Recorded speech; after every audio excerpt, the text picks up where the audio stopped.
Welcome everybody back into Nerd Sesh. As always, I'm Carson Breven. Alongside me is Logan Camden, and today we are joined by a very special guest. We are going to be ranking every team in the NFC with the one and only Matthew Sponhour. Matthew, how are you today, my friend? I'm okay, but I might be worse when I hear where you guys have my good old Panthers ranked. That's what I'm worried Don't about. say that. Don't put that energy into the universe. You have them at one. You have them at one, you dog, because it's me. Okay.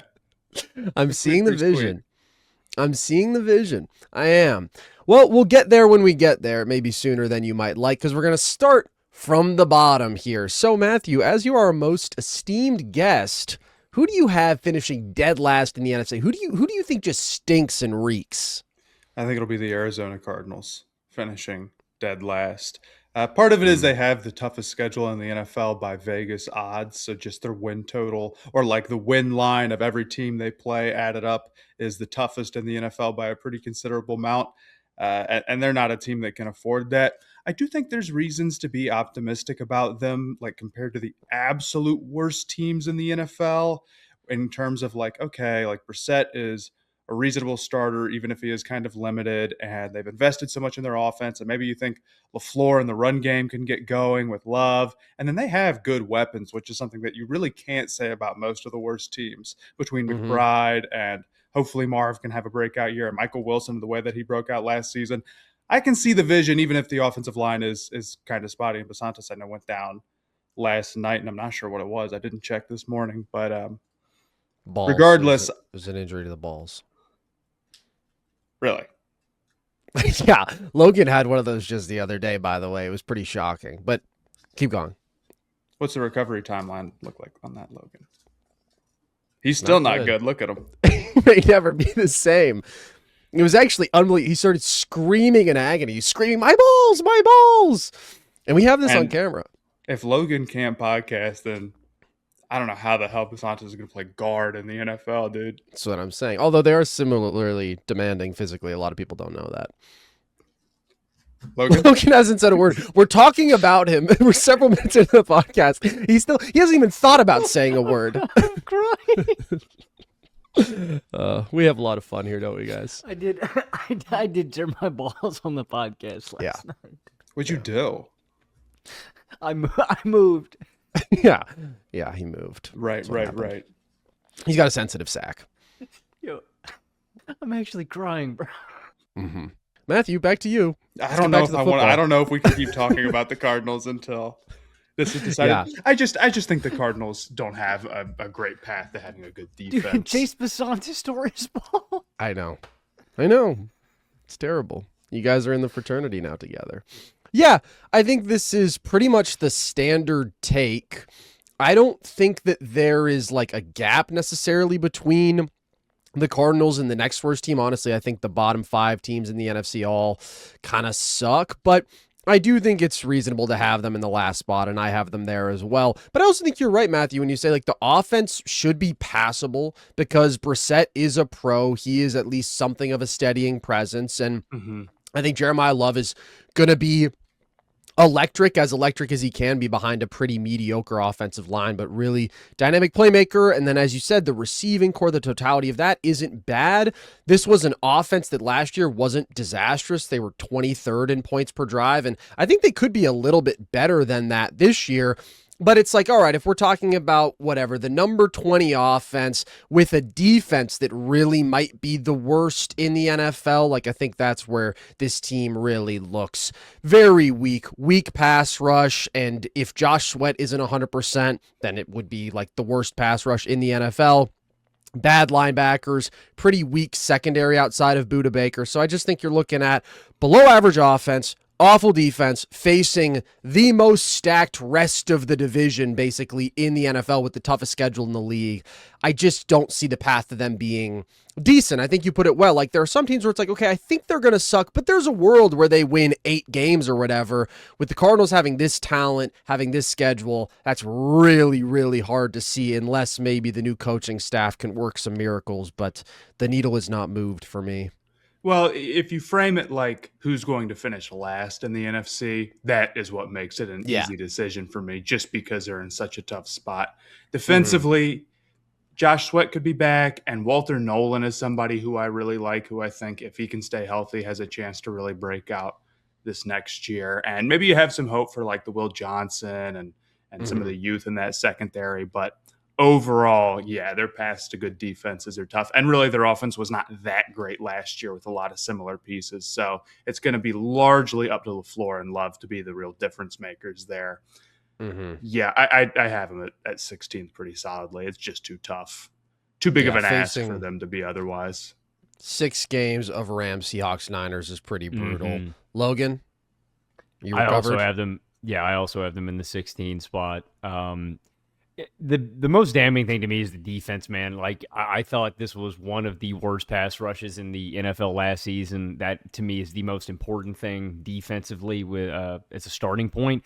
But they were number 32 against the pass and the rush last season. Not a ton of defensive turnover. And honestly, man, like, I think their coaching staff is kind of uninspiring. They're bringing back Nick Rallis, the DC from last year, and I'm not a big Mike LaFleur guy. I thought they looked good in the 2 preseason games that we've seen them so far in the Hall of Fame game and the Raiders game, but it's like, I'm not going to be moved too much by a couple of preseason games against second and third stringers. But I agree with you. I think the big swing variables for this team are what you guys mentioned offensively. I think McBride is the best tight end in football. If Marvin Harrison Jr. gets a little bit better, finally takes that elusive leap we've been waiting on for Marvin Harrison, and if Jeremiah Love rocks, like, there's a little bit of upside with this offense. And I'm kind of surprised that you guys are talking about Brissett. Like, I don't know, man. I don't even know if Brissett's going to start for this team. Well, it might be back at a Carson point, but I don't know if that's going to be. I think it'd be worse for him, honestly. Really, just as a third round rookie. Yeah, probably. I mean, he looked all right in the preseason. I'm not like the biggest Beck hater in the world, but realistically, he's sort of like a low tools trying to operate the offense and not get out over his skis type of guy who might not have a ton of answers versus pressure at this level. I'm not saying that they shouldn't give him a look. I mean, realistically, I think a team like the Cardinals, who are walking into the season saying this might be a lost year just because of where we are in the rebuild and how tough the schedule is, want to lose, especially this season, and get as high a pick as they can. I mean, if I'm Arch Manning, if you're an Arch Manning believer, if I'm Arch Manning, I would love the Cardinals to get the first overall pick between some of my other options, looking at like Cleveland or really Miami. With the receiver room that they have right now, makes me a lot more nervous than the Cardinals, who still have to add some pieces. But like overall, man, they've kind of got a lot of it together, at least on the offensive side of the ball. So I don't think the Cardinals are a psychotically bad, like truly worst of the worst team. I think they land just outside of that range for me. It's just that all of the teams I do think are that bad are in the AFC. Mainly like the Browns or the Dolphins in particular with their receiver room and their passing game plan and just some of the hires that they've made. I'm really not a fan of. Yeah, I do agree. Like, I think the offense should be functional here. If they go with Jacoby, Carson Beck, love the name. Other than that, I don't know. I don't think that he's really ready to be the starter at this point. So I think we are all in agreement on the Cardinals. Let's move on to your 15 spot, Matthew. You guide the boat, and we will just follow you home. I'm going to copy every answer you have. This is really tough because you said like the bottom 5 are all super, super interchangeable. I agree. And because of the schedule, for the millionth time, like the Cardinals are the easy last, but then it gets really tough here. So I'm going to lean Atlanta. I liked them a little bit more earlier in the offseason, and I still can kind of see the vision for them. Their offensive line is good. Bijan is, I think, the best running back in the NFL. Drake London I'd have as a top 10 receiver. So they have some key weapons to lean on. And I think Stefanski is a pretty good head coach and play caller, albeit getting really horrible results last year in a nearly unworkable situation. But the defense is losing a lot of the pass rush that made them pretty decent last year, and their quarterback situation is among the very worst in the NFL, with both Tua and Penix not only being limited, but being incredibly injury prone. There is real risk that you throw Penix out there and the accuracy is just too big of an issue, and the mobility obviously is too big of an issue, and he just is too contact adverse to have good answers versus pressure. you could throw Tua out there and maybe get some more accuracy, but then we know what the arm strength is, and he's just as adverse to pressure, and he has just as big of an issue with it, right? Mm-hmm. And if you lose both those guys, then you're turning to like third string quarterback. I think that they can get big and run the ball and make teams commit and build a play action game on top of that. But at a point, you do have to have a drop back passing game. And I'm worried, is the quarterback situation maybe too far gone, especially if they get injured, for that to be realistic? And then even defensively, it's like, Raheem Morris is gone. Is the pass rush going to stay at the same level, especially with all the guys that they've lost? I think the secondary will still be pretty good. And that's what gives me pause, really, is their weapons on offense, the run game probably being good. And I think the secondary is really talented with Watts and Bates. And I liked Avion Terrell as a pickup, even though he is a little bit lighter. So I don't absolutely hate them, but there are some pretty big issues they're going to be working through this season. Yeah, I struggle with the Falcons, honestly. I think anywhere in like the 12 to 15 range is an okay spot to put them. I do think the schedule is an important consideration. Like, you put them up against a team like the Saints. I feel quite similarly about the talent. Saints have a much easier schedule, so that is worth noting. But I also don't think that like the Falcons are going to be a disaster. I think a lot of people are just kind of done with them and fed up with the lack of progress. And now it's like they bring in Tua and everybody hates Tua at this point. But it's also like this team did win 8 games last year with really weak quarterback play. It's not like going from a room of Penix and Cousins to Penix and Tua is really much of a difference. I do think the offensive line is a legitimate strength here. Bijan is obviously amazing. The weapons in the passing game are thin. Drake London is really talented, though. Like, I hate the passing attack here realistically, and that's why I think the Falcons are going to be pretty bad. But I do think that run game is something they can lean on offensively in a way that not a lot of like the bottom tier teams do have. And then the defense, like, I don't think is going to be awful. I think the secondary should be pretty solid, as you're saying. I think the run defense will probably be bad, and we'll see if they can manufacture those same level of pressures as they did last year, especially considering they already had to blitz a ton to do that. But I think the defense is more like below average than it is outright really bad, just bleeding points every game. So I don't really expect them to fall off a cliff, but I do actually still land with them at 15 like you, just because I don't know, it's kind of like I see more upside with some of the other teams around, even though theoretically you could say, all right, what if Tua actually looks pretty decent with this sort of offensive infrastructure? And I do like Stefanski. I can go either way, but I just am not feeling optimistic about the Falcons. I mean, I'm not too far apart from you guys. I've got the Falcons in my 13 spot. The thing that makes me hold up with the Falcons is a few things. One, kind of like what we just talked about with the Cardinals. I mean, I just think they have too much skill position talent for me to be like, wow, this team's not going to be able to hang in football games. Like, when you've got a Pitts, a Drake London, a Bijan Robinson, like, they've got real depth at their, skill positions and guys that I believe in enough. And I don't like Tua. I've never liked Tua. I think he is arguably the worst quarterback in the NFL when you get him in like a bad weather situation.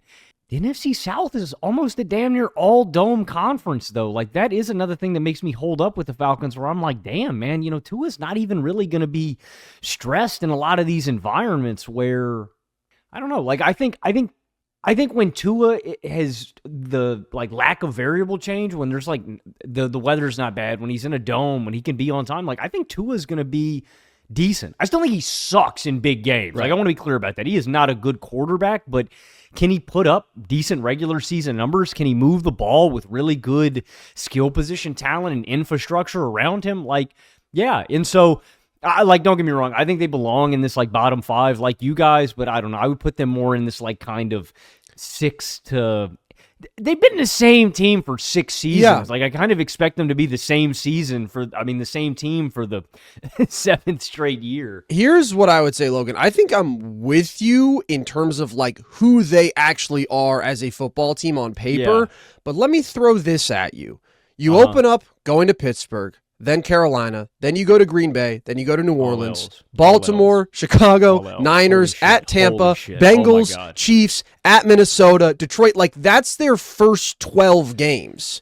That sucks. Are they getting out of there better than 3-9, 3-9? maybe? Yeah, I was going to say, yeah. At which exactly. point it's kind of like the season is lost, and maybe they do like what the Saints did last year, where they make a little late season push, beat a couple other NFC South teams. But I don't know. It's just really hard for me to see them sort of getting through that. That's kind of a gauntlet, yeah. Yeah. So that's where I end up with them at 15. Mm-hmm. Especially Matthew? with the Walker loss. Yeah, I just think they've lost a little bit too much on the defense, and I'm with you on the weapons, but it's hard to buy into the passing game in the whole. Oh, for sure. It is. It is indeed. Who do you have at 14, Matthew? I have the Carolina Panthers. No Look at him. way. He's such a realist. Matt, this you're guy. fucking lying, bruh. Dude, I'm telling you. What is this guy on about, bruh? I'm telling you, Logan has them won. Logan wasn't joking. Logan has them won. Again, I think these teams in this range are all really close. I'd actually even bring it up to 11. And realistically, the team that finishes last among them will probably be the team that has the most injuries. Someone's going to have the wrong guy go down or whatever. But Carolina is absolutely not out of this range right now. Carolina was a very phony team last year. And I'm not trying to be like the doomer, hater guy or whatever about my own team and trying to farm like, oh, it's so unbiased, like you were saying, Carson. But like, dude, this team made the playoffs with a losing record. Sure. They were 8-9 and 6-3 in one-score games, which we know are incredibly high variance. I mean, in DVOA, which is like, takes into account the weight of the schedule on top, they were 25th. They really didn't have a good passing offense. They really didn't have that consistent of a rushing offense, albeit without Robert Hunt. And defensively, this team was overall out of the complete basement. And sort of like I think about where the Lions were years ago and how when they moved themselves out of that, they became competitive. That's what the Panthers were, but they still had a horrible pass rush and no linebackers and were limited in that sense. This offseason, they did make some moves that have given me some hope. I get it. Jalen Phillips is a big addition. Devin Lloyd for the money they got him. One of the best signings of the offseason straight up. But now that Scorton is already injured, I still feel like they're really thin defensively. I feel like they're one injury away from having like 32 out of 32 either pass rush if Phillips goes down, who is incredibly injury prone, or linebackers with Devin Lloyd, right? And Phillips, I don't even know if he's really proven to be a true number one pass rusher. So the defense, I think, could be marginally better, but I'm already starting to get worried about how thin they are. Offensively, I think they're running back a incredibly similar passing game that just was not very good last season. And while Coker, I think, can get some more burn, and maybe you feel like they're going to have two outside winners, I still worry about the depth at receiver, who's the third guy you're putting out there. Obviously, they worry about the tight end room, bringing in Darren Waller, which I think is a fine addition, but I'm not going to hold out hope that he's game-changing in his own right. But I think really things are going to come down to where Bryce Young is. Bryce has done a good job recovering from where he was the first two games of his second season, where it looked like he was just going to be completely out of the league, and he deserves a lot of credit for that. But for as good as he is in like his best moments, or as good as he's been recovering from that, he still is very limited. There's still a lot of times where he just doesn't have the options that a lot of other quarterbacks with bigger arms, or just bigger in size, or with more mobility in terms of like how much they can really get out and run and physically press the issue, getting downhill, have. So I think between that and now how thin the offensive line is on top of that, which Moton is already out to start the season, and it's going to be Freeling and Walker out there. I just wonder how close they are to me saying they might not even be better, and they could be unluckier than last year. In fact, I kind of expect them to. Not that that's totally disqualifying, like, oh, if you were lucky the year before, you won a bunch of one-score games. Sometimes you can just get better. And maybe if everything breaks right and Robert Hunt's back and the run game is good and like Brooks is healthy and all of a sudden they have a more dynamic rusher, or even if Chuba Hubbard is healthier than he was last season because he wasn't himself with the calf injury, certainly not what he was in 2024. I don't know. How do you think about losing Dowdle? How does that affect the run game in your opinion? It's fine. I'm not worried about that at all, to be honest with you. Dowdle was very solid in moments, but I thought a lot of the time he left a little bit to be desired in terms of his like playmaking out, as a check down guy And the big fantasy games that he had were partially the rushing defenses that they were playing. Miami and Dallas were his two big ones. Not to take away from it entirely, but if Hubbard and Brooks if we can get one of those two, like at close to 100%, they should be fine. But yeah, there is risk totally of like Brooks is somebody who has hardly played, and Hubbard is 28 years old coming off of his worst season, albeit with a calf injury. Maybe they do have an issue at running back. It's not impossible, but losing Dowdle doesn't worry me that much. I just think this is a team that kind of overachieved last year as to where they were, and I'm not sure that they grew enough for me to keep them out of this range. Well, let me just say this first, and I've said this about you before, Matthew, and you know this, and I've said this, and you've heard this, and you know this.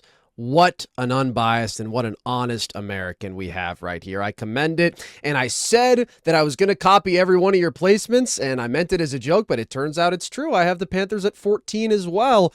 Now, on paper, again, I mean, when I was deciding between three of the NFC South teams, all of which I consider to be quite bad, it really just came down to schedule. And that's where the Panthers have a really rough schedule. The Falcons have a pretty rough schedule. The New Orleans Saints have a really easy schedule. So that's where I wound up with Saints 13, Panthers 14, Falcons 15. I think you made a lot of good points. Like, their one playoff game was awesome. It was exhilarating. It was really fun. It was impressive. But when you look at the totality of the season, like, they were pretty much bad at everything overall, right? They were 26th in points per drive offensively. They were 24th in points per drive allowed. As you mentioned, they were 25th in DVOA. They had a negative 4.1 point differential per game. Like, by pretty much every metric, they were one of the weakest teams to ever make the NFL playoffs. And now this year, they're in a position where they're walking into a rather tough schedule. I think you made a great point when it comes to health. The offensive line being banged up right now with Ekwonu and Moton, like, that's concerning to me. And just not that much has changed with the offense. And yes, this was a functional offense. This was an offense that at times looked good when Bryce was playing well, when Bryce was under good conditions. But as you said, Bryce is still a very limited and a pretty inconsistent quarterback, and somebody who still falls somewhere in like the bottom 10 starters in the NFL with a run game that wasn't that reliable. And so for all the reasons you laid out there, I think the offense is still below average, and I still really worry about the defense. This team was 28th in yards allowed per game last year. They were bottom 10 in rushing and passing yards allowed per attempt. And I just don't know how much Jalen Phillips and Devin Lloyd are going to turn that around. So a lot of this comes down to who has the opportunity to win games out of these really flawed teams. And when you are facing the Panthers schedule compared to like the Saints schedule, it's just harder to win games. So I do think the Panthers got a bit lucky last year. I don't really think there's any other way to cut it. I like Canales. I think he's a good coach, but I just don't think the talent is there for this team to replicate what they did last year. Yeah, I mean, maybe I'm overselling the potential of like what they have right now in terms of just like even with Brazel and all of that, like another injury, and I'm not stacking that against some of these other teams at the bottom because I am being negative about my own team. But Sure. I think the pathways to them being seriously better are limited. It's got to be Coker being out there could be big. Robert Hunt being back is a big one, and Brooks potentially. I don't want to get too into that. I don't want to like hype myself up too much because again, he's had two really tough injuries. But there's paths to it, but I feel like you could say that about a lot of teams. And ultimately, if they stay around where they were last season, or even a little bit better, between them doing so well and these like sort of high variance moments, and now their schedule being pretty tough, I think it's just a lot more difficult of a road for them. Logan, are you high, or are you drinking the Panthers Kool-Aid a little bit? Yeah, I mean, I have the Panthers winning the NFC South. I think this is such a deeply uninspiring division, and I don't. We've been doing NFL predictions for so long. If I'm ever struggling with a division or with a team and I don't know who to go with, I always look at one guy, and that's their head coach. And so when I come back to Carolina, when I have doubts about the rest of the division and a lot of question marks about a lot of these other teams, the Saints I like. I think they've gotten better. I'm off the Buccaneers this year. Everybody knows how much I love my baby boy Baker Mayfield. There's too much drama in Tampa Bay right now for me. We know how you feel about drama. the Baker contract shit, the them not bringing back Mike Evans, the Vita Vea contract shit, like them losing a bunch of top coordinators over the past few years. Like, I am just off Tampa Bay because there's a lot of drama there. I think they've gotten a little bit worse over the last few years. Atlanta, I like their talent. I don't like their front seven, and I don't like Kevin Stefanski. The Saints, I like Kellen Moore. I think they've got a decent defense, and I think they've gotten a little bit better. So the Saints and Panthers are at the top. But when I'm looking at two teams that are so similar to me and so uninspiring, it's like, what am I going to bank on? I'm going to go back to the coach that I believe in the most. And the coach that I believe in the most in this division is Dave Canales. I think he is the guy who deserves the most credit for turning around Carolina. I think he was dealt a really, really tough situation and not only thrived, but, delivered, got him to the playoffs. I know it wasn't like I don't really fundamentally disagree with any of the core points that you guys are making about Carolina, the team, and them being even above half. I don't have them at the top half of this conference. I have them in my 10 spot, but they are atop the NFC South. And again, it's Canales. I think Bryce Young, I've never been a big Bryce Young franchise guy, but I think he can win you football games. And I don't think the Panthers are going to blow anybody out. I think they're going to win a lot of games the way they did last season. It's going to be really, really good execution, X's and O's, like not making mistakes. That, to me, is Dave Canales football. We're going to play fundamental. We're going to play sound. We're not going to shoot ourselves in the foot. We're going to stay in tight games. We're going to make you work to win against us. And that, to me, is a recipe enough to win 8 or 9 games again. Like, I don't think the Panthers are blowing me away. They're blowing teams out of the water. But can the Panthers stay competitive and eke out tight games again? Yeah, I think they can. I think the big limiter, you guys mentioned it, the big one that you guys touched on, they were bottom 3 in sacks last season total. That, to me, is like the damning thing about that. I just really struggle in big matchups to see them being able to put pressure on the quarterback in a big way. But in a shitty in a shitty division where I don't believe in a lot of the other teams, yeah, man, I can see Carolina repeating. This is a faith in Canales bet, man, like more than anything else. Can I be the guy who just reads off schedules? Because I'm going to do it again. Here are the Panthers games outside of the division. Bears at the Browns, Lions at the Eagles, at Green Bay, Broncos, Ravens, at Minnesota, Cincinnati, at Pittsburgh, Seattle. Those are all winnable games. Those are all winnable games? Yes. Carolina's not... Dude, I'm telling you, man. I'm sorry, but what's not a winnable game? I just mentioned the Eagles, the Lions, the Bears, the Packers, the Seahawks, the Ravens. Okay. Well, I'm not that high on... those are pretty tough games to win, are they not? They're tough. I'm not that high on Detroit this year. I'm not that high on Philly. Like, I think Philly's gonna be a really good regular season team, but like, I think Carolina can do battle with any team. I think they can. I don't. He believes. I do. I believe in Canales. I believe in him to get this team ready. I think Bryce has gotten a little bit better. Like, I think Carolina is just in this like solid tier. They're not. I don't think they belong in the gutter with some of these other teams. Interesting. I think it's going to be really tough with that schedule. It's one of the 3 toughest schedules in football statistically. And you say you're out on the Bucs. I'm certainly not in on the Bucs. My expectations for them going into last year were definitely higher than this year. Vibes are bad, and maybe Bryce Young and his whimsical magic will get the Panthers through, but the Bucs are just a more talented football team. Who the hell does Baker Mayfield think he is, man? He turned down 50 M's for 2 years. What is he doing? Are you turning on your baby boy? Well, I'm just saying, dude, like, I'm all for Baker getting his money and getting his bread, and like I understand that he wanted a long-term, like 3-year, like I'm your franchise guy kind of deal. But like I don't know, man. He turned like the way he was talking in the media, he made it seem like he was insulted, and I don't know. Yeah. He made it seem like it was like a $25 million a year offer or something like that. It's like, dude, Baker, I would take you as my quarterback. Well, not now because I have Drew Aller, future franchise quarterback, so I don't need Baker Mayfield anymore. But it's like, dude, I wouldn't. 50 M's for Baker is still. I'm not. It's like on the fence for me. Where I'm like, I don't know, man. I don't know if you're really worth that money. With how he finished last year, it's also not like he has a lot of leverage at this very moment in time. Like, I don't but know, he's man. Never lacked for confidence, Logan, and you know that, and that's why you love him. You love a quirked up white boy. I don't like shaking a stick at 2 years, $100 million. That's foolish. Well, your contract just so happens to be a good bit larger than that. But let's move on to number 13. Who do you have there, Matthew? The New York Giants. And tell us why. I don't know. I think you can buy into a lot of their big pieces. I think the pass rush still, like, I believe in an Abdul Carter breakout this upcoming season. I thought towards the end of last year he really turned it on. He's my defensive rookie of the year pick.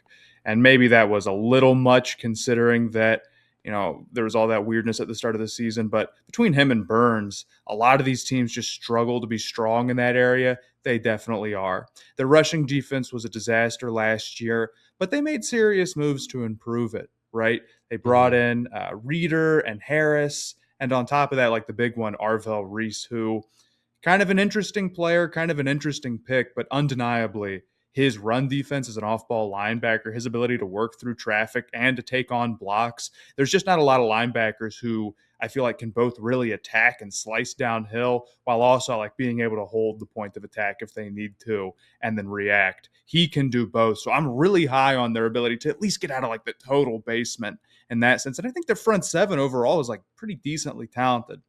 The back end I'm worried about. It was an issue for him last year. Flott was their big guy and they lost him. So I know they brought in Newsome. I'm not super high on that. I don't think the defense is amazing, but maybe a pass rush and not being the absolute worst run defense or among them can be enough. And then offensively, it's really going to come down to how Neighbors is, their ceiling, and whether or not Dart can stay healthy. Both of those are insanely big ifs. The reports have been good for Neighbors, so I've started to get a little higher on them as the season has gone on, but maybe if I was a Doomer Giants fan, I'd be saying, well, all it takes is for Neighbors to go down and Dart to go down. Or like Andrew Thomas, another key offensive player, incredibly injury prone. Their ceiling is pretty decent with Dart because he likes to run so much and he's willing to get downhill so often. And it makes defenses account for that. So if everything isn't perfect, he can still make something happen. But it's a poison chalice type thing, right? Because obviously it gets you injured or sent to the blue tent like 100 times a season. So between that, I feel like there's enough life on both sides of the ball for me to be kind of into it. And maybe they can overcome like Nagy being the higher there, which I'm not super high on. But overall, I still am not crazy about them. Yeah. I have them at 12. I think they're going to be bad, but they are at least intriguing just because they do have some young premier talents. I'm not really that moved by the regime change to Harbaugh and Nagy and the boys, but I do think the young talents here are interesting, and I do think this team should have a sick pass rush, like adding Arvell Reese alongside Burns and Abdul Carter and what they already had there. That's obviously pretty exciting. I will say, going into last year, I felt like I very much overestimated the Giants defense because I was like, the pass rush is going to be sick, and it turns out that they were pretty much bad at everything else, and the pass rush wasn't even as good as I expected, but the run defense was a disaster. The secondary was bad, and so they ended up still being a bad defense. This year, yeah, maybe the run defense is a little bit better. It was the worst in the NFL. They do lose Sexy Dexy, so that's significant in terms of this defense, and I'm still concerned about the secondary, so I think the defense is probably still going to be below average, but then there is like the possibility that this pass rush just fucking fries people, and they are just living in the offensive backfield, and there's some upside there. And then offensively, again, I think they're probably going to be below average or maybe bad, but there is some intrigue and some upside. I'm not really a Jackson Dart guy. I think this is a big prove-it year for him, but he is clearly athletic, and there is a playmaking ability with him, and he was productive when he was on the field, and he made a real difference for the Giants. They were 4-8 when he played. They went winless without him, and so there's a lot to refine with him in terms of decision-making and pocket presence and timing and accuracy, like a lot of just the pure passing stuff, especially playing inside the pocket. And then, as you said, just can he stay healthy when he plays this sort of uniquely reckless style of football? I think those are all very real questions to ask, but it's like, all right, he had a promising rookie rookie season when he was on the field. You've got an absolutely sick playmaker in Malik Neighbors if he can stay healthy, like a guy who clearly has the talent to be a top 10 receiver in the NFL. You have decent supporting weapons alongside them, so they're an interesting team. But as you're saying, so many of these like key guys come with injury concerns. If it's Andrew Thomas or Dart or Neighbors or like Cam Scadaboo, all these guys we have that question about. And then I ultimately just like still don't think the talent is that good, because I still think the offensive line here is bad. And if Andrew Thomas does go down, it's a disaster. So I think this is a below average team on both sides of the ball. But I can see where Giants fans would be excited, and I can see where some delusion could come into the picture where you're like, we have the best young receiver in football, we have a sick young quarterback, we have the best pass rush ever, and you could start to get pretty hyped up. I still think this team is a little too thin and lacking, and I have the injury concerns, but I don't think they're going to be awful. I do. I'm out on the Giants. Yeah. Where do you have them? I've got them 15th. I've got them one spot ahead of Arizona. And it comes down to a few things to me. One, I love Neighbors. I think Neighbors is a stud. I think he's going to be all right. If he goes down, holy shit, this is a god-awful wide receiver room. Dude, Calvin Austin is listed as one of your top 3 guys. Let me tell you, man, as a Steelers fan, you do not want Calvin Austin as a top 3 receiver on your team, bro. A little special teams guy, maybe a little drag action. You do not want him out there consistently running routes, bro. You know, I mean, like any dude, like it's laughable to me when you get into the depth of this wide receiver. Is it really laughable? It like, is. They brought Mooney back Odell, and Slayton man. and Mooney Green and Likely. Mooney rocks. Mooney Theo rocks. Johnson was decent for But it's them. like, dude, they're giving Juju Smith-Schuster and Odell Beckham Jr. a look in the big 2026. Yikes, bruh. Yikes. Not where you want to be. Nothing wrong with giving a look. I don't know. Jackson Dart scares me. I think Jackson Dart's going to get his block knocked off at some point this season and probably miss a nice chunk of time. Cam Scadaboo, I'm kind of skeptical about him coming back off of an ankle. I'm really ankle injuries just scare me for football players, especially guys who are in like positions where mobility is really, really, really important. I like Tyrone Tracy a little bit. Like, I think he'll be all right filling in. But then you get defensively, it's like I think the pass rush can be really good and destructive, but I think the run defense is going to be bad, and then I don't like the pass coverage. So like I look at all these units, and it's like, oh, here we go again with the Giants and their theoretical elite pass rush. Like, that is the only thing I think they can hang their hat on. And then I'm deeply uninspired by the rest of the roster, by the rest of the coaching staff. And then I look at all 3 of their guys that I actually like offensively at the skill positions, and they're all really injury prone. So it's like, I just see a lot of avenues in where this could go negatively. And like, at this point, I'm not a big Harbaugh guy. I think Harbaugh has been a Lamar Jackson merchant for a few years now. Like, Harbaugh to me earned his due in the mid-2010s. Like, I'm not trying to take anything away from him as a career coach. I think he's a Hall of Famer. But like, all I'm saying is I think Lamar extended his tenure a bit in Baltimore, and he had some really good defensive coordinators where I don't think that Harbaugh's presence there was like the driving force of winning in Baltimore. So I don't look at him as this like game changer in the Giants. Can he be a steadying presence for like a 5 or 6 win team maybe? Yeah, I think that's probably the most likely outcome for the Giants. And I don't know about y'all, man. How many times...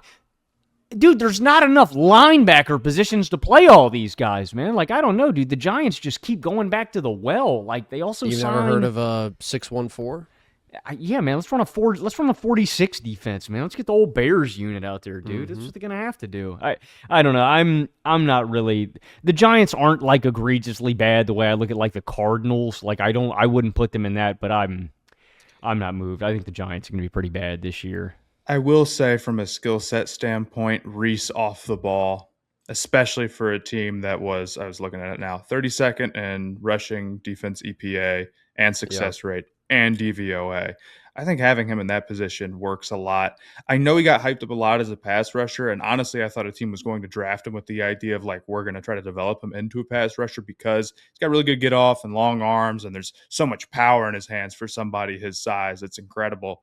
But I do think he's better suited for what they're going to try to use him for, even if he might be a little bit more of a project in coverage. So, looks like we will disagree a bit on the Giants, although I don't think it's crazy to have them 15. But I do think they're interesting.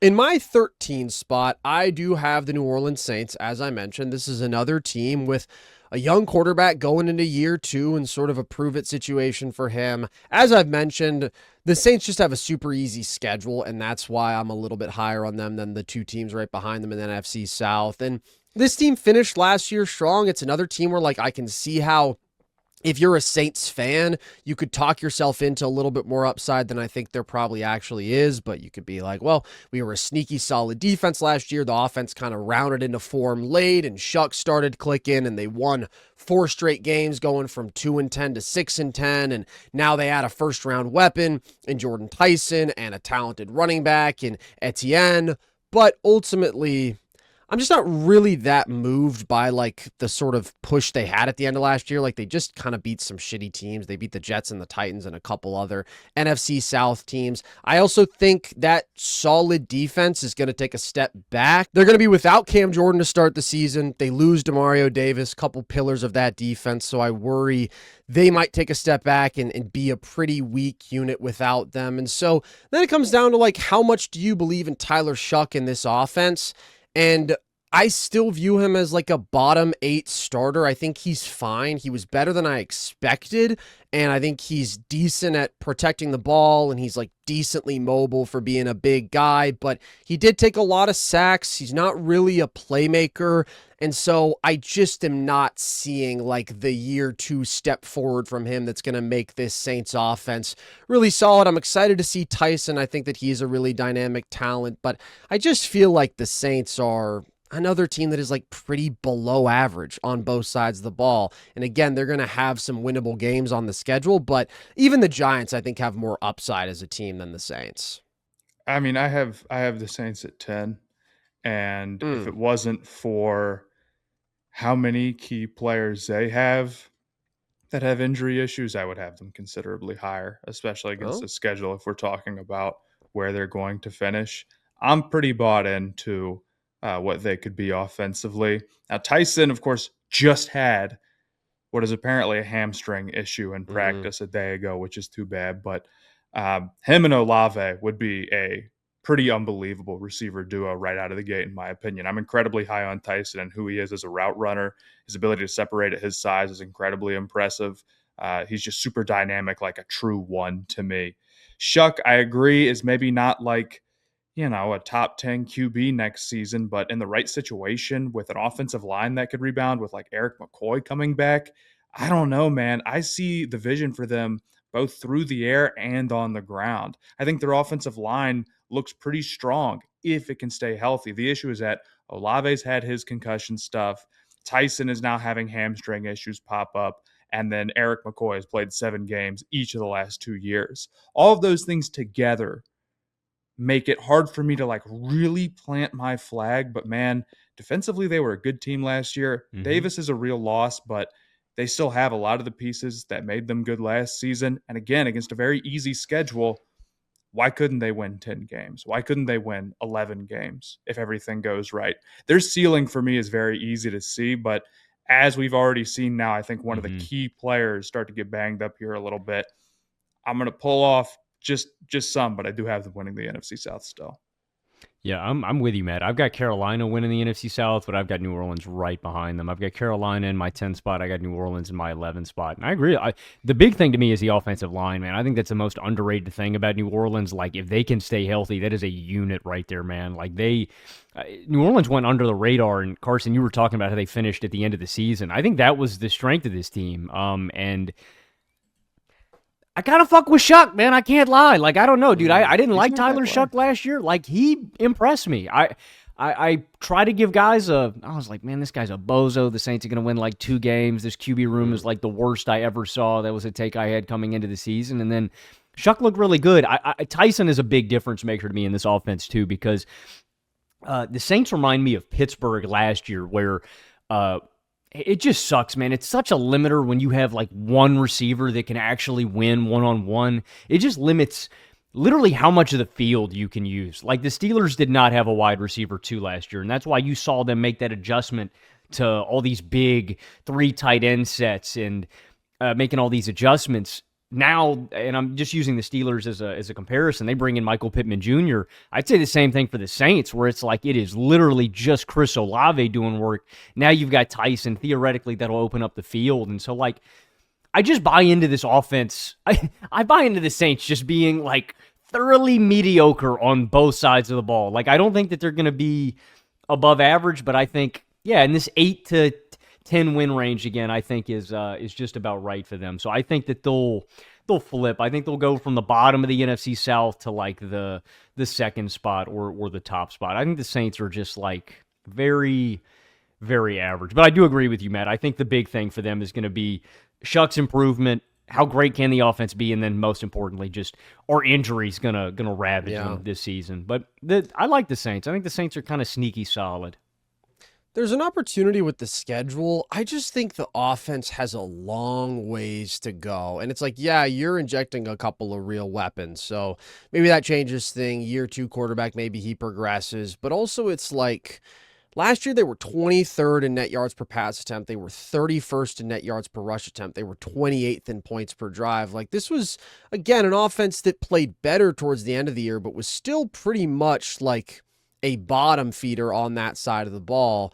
And so if I don't think the defense is going to be quite the same, that's where I do end up thinking that they're still kind of a bad team. But again, the schedule affords them an opportunity. Like I wouldn't be shocked if they won the NFC South, because if all they have to do is beat a bunch of like mediocre to bad teams, I do think they're capable of that.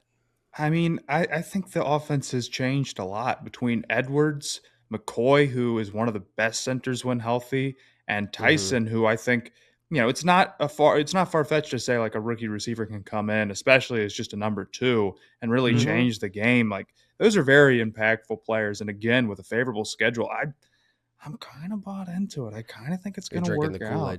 I think even if we take a low end look at Shuck and you say like he can only, sit in there and fire, and you don't think he's going to be a great creator, you think there's going to be more mistakes next year, or he took too many sacks or whatever. I just think there's a lot of room in the NFL for, in the right situation, a guy who is like the 25th best quarterback in the NFL to produce some pretty good offensive results if you give him the weapons to do so. So I don't hate Shuck. I like the weapons. I like the offensive line. It's just the injury stuff that stops me from ranking them considerably higher, to be honest with you. I will say the other thing that worries me about the Saints is the interior defensive line. Like we mentioned the Cam Jordan injury, they also lost their Brian Breesy, like their first round pick from I think a couple years ago. Like he's going to be out the whole year with a torn ACL. I do think that if I look at one position group on this team that I think is lacking a little bit, I like how they reinvested in the secondary. They brought Justin Reed in. Like I like the middle of the field, Caden Ellis and Pete Werner. Like I really like what they're cooking there. I do worry about this interior defensive line a little bit, just depth-wise. Like there's not, if Cam Jordan misses even more time, like we're saying with the injuries, like they're already kind of down there. So that worries me, but light schedule, and also in all of this, man, goddamn, the NFC South is just kind of a shit show, man. I don't know. I get where you're coming from. I'm not the biggest Ellis guy. I think that's a pretty significant downgrade from Demario Davis. I will say... Oh, no, really Davis is a dog. I do agree with that. Davis is still a game changer, even though he's old. Much different role than Brissy, but Christian Miller, their second-round pick out of Georgia, really good player. Really good at holding the point and getting low and just being like a very stout run defender. So I don't know how quickly that'll translate, but it's not impossible to imagine he could make an impact early, too. I was a fan of that pick. So we are covered through my 12 spot. We are covered through Matthew's 13 spot. Logan, I believe you still have that 14 spot open. Who do you just hate? Who do you just detest? I don't hate this team. I'm kind of rooting for them. Like, I hope that they aren't a bottom dweller like this. I've got the Washington Commanders here in my 14 spot. I just don't see it really with the Commanders. There's a lot of things that just make me nervous about them, right? They went 12-5 a few years ago. They had literally their best season post Dan Snyder. They didn't win more than 11 games in the Dan Snyder era, and then the first time he leaves, they go 12-5 and make the playoffs and make a decent run. the big thing for the Commanders, they bring in Stephon Diggs. Jaden Daniels is supposed to be back healthy again this year. It's not really like an anti-talent thing. It's just they were so bad last year. I don't really see what changes. I know they invested a lot defensively. They bring in Odafe Owe. They spent a ton of money defensively to overhaul this defense and try to become a lot younger. Like, I'll give the Commanders credit. Like, they definitely spent a lot of money in free agency. They tried to flip this roster. They tried to get younger. I just don't know if I see it. I'm really worried about Jaden staying healthy. I was a big Jaden guy his rookie year. I just think that his play style is inherently volatile in terms of his availability. The talent's not bad. I like the 1-2 punch of McLaurin and Diggs. I think they're both like really solid. McLaurin's like a low-end number 1. I think Diggs is like a decent number 2 at this stage in his career. I just worry about Jaden staying healthy, and I worry about this defense gelling with the kind of turnover. It's not really an anti-talent issue with the Commanders. I think the Commanders are pretty decently talented. It's just there's a lot of variable change for a team that wasn't already that good last year. They were very old last year. When there's a team with this much variable change, I either see it going very, very well for the Commanders, and I think that they're going to be a wild card team, fringe there, competing for a spot, or I think it could go very badly. I'm going to lean on the side of I think the Commanders. Jaden probably doesn't stay healthy the entire year. I think he's the engine of this team. If Jaden goes down and plays less than half of the season, I don't think the Commanders are very good. So I think, and Tunsil tore his triceps too. Yeah. I'm at I think the Commanders win like 7 games tops. I think this is like a 5 or 6 win team. Yeah, I don't see it with Washington, man. Wow.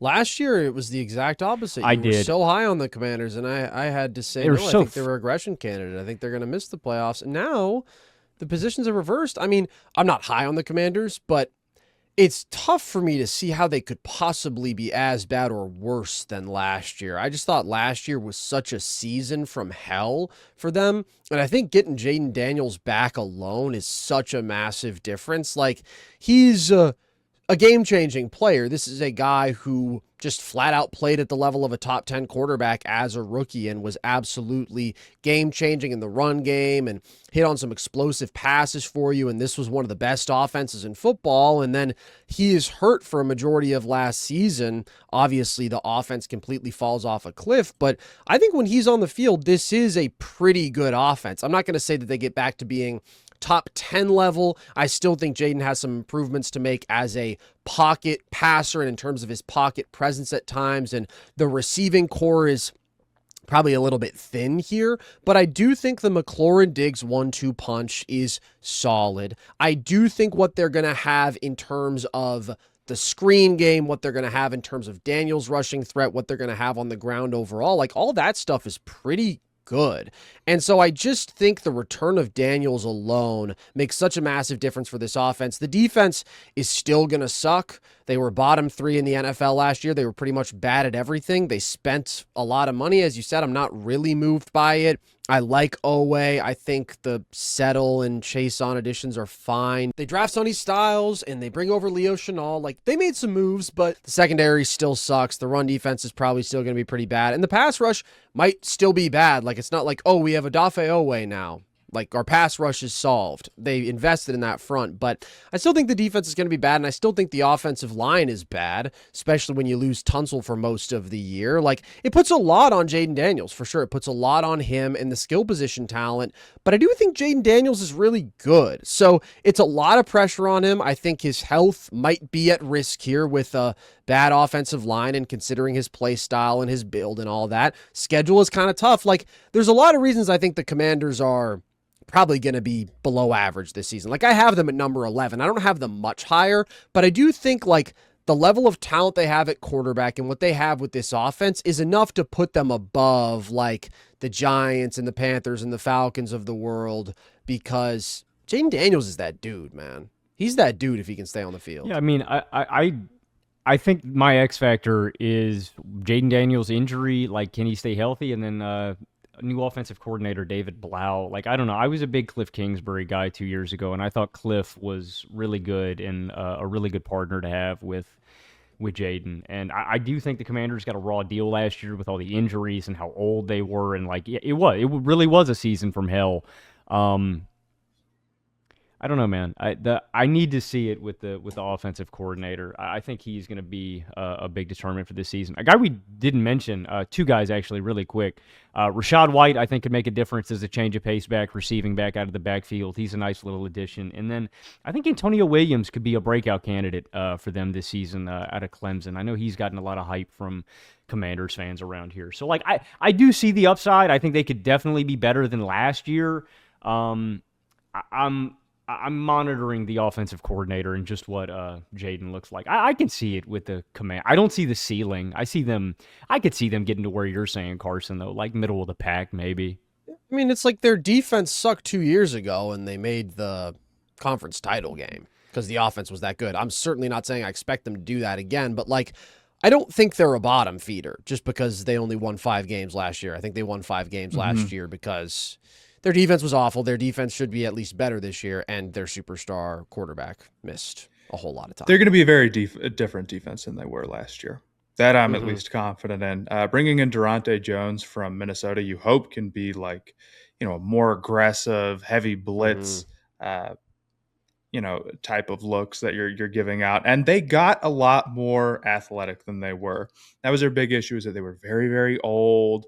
Obviously, with like Bobby Wagner in there and over these years and that type of stuff. Von Miller, you bring in Styles, Owe, Chanel, Cross, Chason. That's 5 like pretty serious additions, all of which I think are relative upgrades. Now, I agree. Is there any like star pass rusher here where you're like, okay, it's built around him and you figure everything else out? No, but I think there's reason to hope that if you can get creative enough with the like blitz looks you're giving, that you can still be productive. Styles, I think, is an awesome addition. I'm really excited about him. So I don't know. Like, I'm in on the defense being better. I think they at least gave it a really good shot considering they were working from a tough position. But I agree, you could look back on this year and kind of give a green check mark to every single one of those moves, and it still doesn't lead to them having necessarily like a top 10 defense or anything where they're working from. Offensively, I agree with a lot of what you guys said. Jaden Daniels is awesome. His rushing is awesome. Makes him super productive. Makes him really hard to guard. Makes the rushing game as a whole way more effective. But he's got to stay healthy. He takes a lot of Looney Tunes hits. You can't look at that all the time. It's going to knock him out. And if it does, it's just tough to imagine how this team is going to be seriously threatening. I think the Diggs move is nice. I think at receiver now, they're not like a disaster. You don't feel great about it either because of the age, and receivers probably fall off a little bit quicker than maybe we think sometimes. So we'll see. I still think it's kind of a question mark, but it's certainly not like before where you're saying, okay, who's the second guy on the outside here, right? Because Okoronkwo, like, you can want him for the underneath after the catch stuff, but that's not really going to be his role. That doesn't necessarily like completely change the passing offense by itself, right? And the offensive line, I think, is overall good, but losing Tunsil, I'm not like sure how long a triceps is supposed to. It's like a few months, I think. It's bad. It's not the end of the world. Then I would hope. It's about as bad as your balls. It's better than it happened in the preseason. Maybe Tunsil will be back by middle of the year. Yeah. So we'll see, but I think I can buy into the run game pretty easily. I can buy into the offense as a whole pretty easily, and I think the defense has a lot more life than it did going into last season. But I also still have them at 11, just because I think there's a lot of teams that I'm a little bit more confident in, either like staying healthy, where with Daniels and all that stuff. Like, I'm a little bit more confident in their offense, and I don't think are working from such a low place defensively. Yeah. I mean, this was a top 5 rushing attack across the board in 2024, and that was with unremarkable running back talent. Like, the running back talent is arguably better now with Bill, and Rachaad White isn't much of a runner, but good receiving back at least. Like, I think Jaden Daniels coming back is going to do a ton for this offense. And then honestly, Matthew, like, you laid it out nicely. This defense might improve by even more than I anticipated, because I mean, there is definitely a very significant overhaul in personnel there. So got a lot younger, got a lot more athletic. Could be good. Could be a good season for the Commanders. None of us are optimists, it would seem, but I think, Logan, you're a little bit too pessimistic with them. So with that being said, Logan, are we still missing any spots from you before we get to number 10? Nope. No, I'm caught up. All right, Matthew, take it away. Who's in your 10 spot? In my 10 spot, I have the Saints. That's right. You said that. In my 10 spot, I have another NFC South team, and that is the Tampa Bay Buccaneers. This is the team that I have winning the NFC South, and I'm certainly not excited about them. Somebody's got to win the division, though. And even though Baker finished last year in really horrific form, I mean, this team just fell apart down the stretch, and they ended the year being like slightly below average on both sides of the ball. They literally had to win like one game of the last four to get into the play. It was fucking disgusting. Against bad teams, too, and they could not get it done. It was really embarrassing. At the same time, they did have brutal injury luck, and True. losing Mike Evans matters, but like I think the big thing for me with Tampa Bay is just thinking they're going to be healthier, and if that offensive line is fully healthy, that should be a really good unit. And so I just feel like they're due for an offensive bounce back. Like what we saw from Baker last year is okay. When things get out of control, when the team around him starts falling apart physically, he is going to lose control. He's going to make some crazy mistakes. He can't carry the offense. Like there was a time where he sort of was, but that was not sustainable. But when you have a fully healthy unit and you have what this team does in terms of the protection in the offensive line, and they do still have a couple really good weapons, like I don't know if we can trust Godwin to be healthy. Maybe you're concerned by Ibuka slowing down the stretch last year, but like I do still think there is talent on this offense. Couple years ago, and it was a different group, but this was a top 5 offense in the NFL, like Bucky Irving hopefully being healthier. Just everybody missed time for the Bucs last year. It was really brutal, and so I think when you put Baker in a better offensive situation, we know he can produce like an upper echelon quarterback. And then the defense, I think, is mid, but like I think every defense in the NFC South is mid to bad. I think it's going to be classic Todd Bowles stuff. They're going to blitz a lot. They'll probably get a decent amount of pressure. I think the secondary is still a bit suspect, but if you're telling me, okay, this is an above average offense, they're a mediocre defense, is that enough to win the NFC South? I would say probably. And they still have the quarterback who I certainly think is the best in the division, and they have the offense that I think is the best in the division. Logan's done because of the drama. He wants nothing to do with them because of the drama. It's a lot with Tampa Bay, man. It's the drama, and look, I'm a big Baker Mayfield guy. I like the Bucs' offensive talent. I think there's a lot of offensive talent here. Bucky Irvin, Ibuka, the offensive line rocks. I hate Zach Robinson. I think he sucks. I think he's a horrible offensive coordinator. I cannot believe that guy has another job in the league. Like he was not an elevator of talent in his last job. I mean, all that talent in Atlanta, and they are just mid. Like, I don't get, what has the guy shown you to warrant him getting another position? So, like, I don't like Zach Robinson. I think he's a shitty play caller. I think a big reason why Baker has been great in Tampa Bay has been due to two things. Like you're saying, Carson, great infrastructure, but a number one, most importantly, and a guy like Mike Evans, you cannot take that for granted. I know he's gotten older. The guy's as consistent as they come. He's like Tim fucking Brown, year in, year out. He's going to get you a band if he's healthy. Evans is gone, and Baker's career years came under two guys. Dave Canales, who I really bang with, and then Liam Cohen, who I also really bang with. So you give me Baker Mayfield, still really talented offense, but with a shitty OC, I mean... Okay. I mean, look, I agree. I'm not moved by Zach Robinson. I don't like what the Bucs did in terms of their coaching. I would have liked to see them probably move on from the Bulls era. Me too. Maybe go try 100p. to get a better young offensive mind. But also it's like Atlanta's failings were not just because of play calling. I mean, they failed under multiple play callers. The biggest thing was just the quarterback play is not there, and it's going to be the same thing this year. And also I don't think Zach Robinson's inconsistency a of good play weapons caller. outside of Bijan and Drake London. Okay, but you're acting like he's the dumbest guy to ever live, and I just You don't know if give that's all fair I'm to saying say. is, look, bro, you give me Bijan, Drake London, Kyle. I'm gonna figure something out, man. Like, Would you with Michael Yes, I Penix would. and Kirk Cousins? I sitting in the would. I'm rock? figuring something out, dude. We are gimmicking up an offense. We got enough talent. Look, here's my thing. I just think it's not that Tampa Bay has taken this massive step back. It is that year over year they have just had really, really important pieces plucked. And so they've had a really good OC gone, franchise Hall of Fame wide receiver gone. I think all of these losses are going to add up to something this season that ultimately, and maybe record-wise, it's not going to be that different from the last couple of seasons because they haven't even been that great record-wise. maybe they still win 7 games or something like that. But I don't think they're going to win the division. You add in all of these losses important they've sustained over the last couple of years. Now, this offseason, they lose Jamel Dean, who I think rocks. He's now a Pittsburgh Steeler. I think that secondary is bad in Tampa Bay. And there's guys that I like they draft Reuben Bain. They bring in Alex Anzalone. I like moves like that. But this was a mediocre defense that has lost important pieces over the last few seasons. And I just think the offense has lost vitally important pieces. Again, you sprinkle in the little bit of drama that's going on with Tampa Bay. You sprinkle in the fact that I don't like Todd Bowles as a head coach, that I think he should have got shit-canned last year.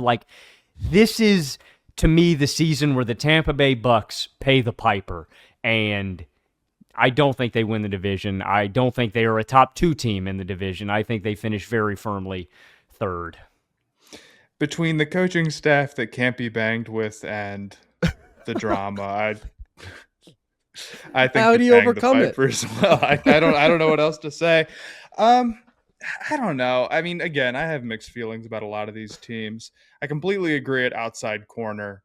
They're super, super questionable. I mean, Morrison not only has had his injury issues in the past, but was not great when he played. So they're really rolling into the season, kind of crossing their fingers there.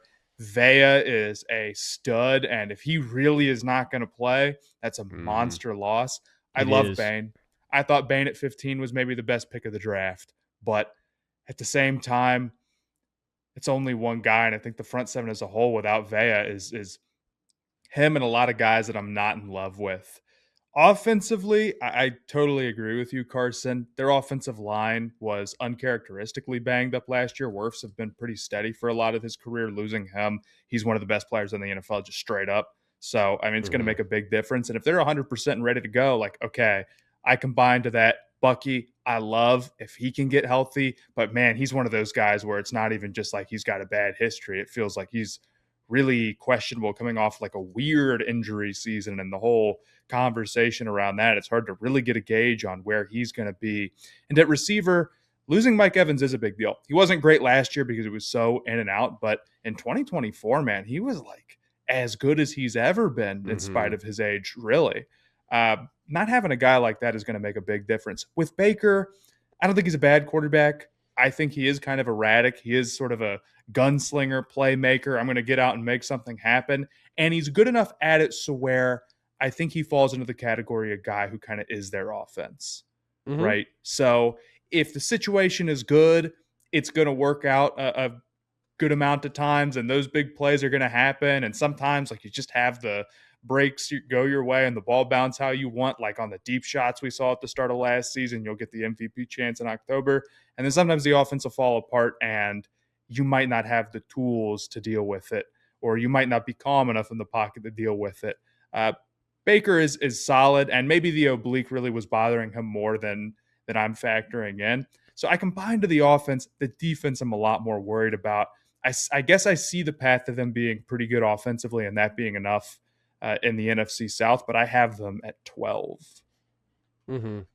That's fair. I mean, they lost Liam Cohen 2 years ago, and it's a loss that they will never recover from. That's a guy who, like you, Logan, I really bang with. I find him to be the most handsome and sexy and smartest coach in the NFL, but I do think, Ibuka's really good. Last year was kind of weird for him in terms of how hot he came out of the gates and then cooling down. But I think there's enough talent here offensively. You can say health is a question for sure, but there's a lot of talent here. So I do. I am saying that about every single team too, which is, true. I think every year we see teams kind of get destroyed by injuries, especially if their quarterback goes down. You think last season with how the playoff race in the AFC played out with the Colts and the Chiefs and all that down the stretch. But I think if you look at it on paper and you take out injuries, offensively they look really good. Yeah. So we'll see how much they can get back to their signature stuff. This episode is brought to you by Fabletics, and as I always say, it's the summertime and the weather is fine. My Fabletics is on and I look like a dime, and I do always say that, and you guys know that because it's true. I look beautiful. Look at me. I got my Fabletics baby blue tee on. I got my Fabletics gray sweatpants on, which may be my favorite Fabletics item, although making me choose between them, it's like making me choose between my many children because everything Fabletics makes is that great for any time of year, for any occasion.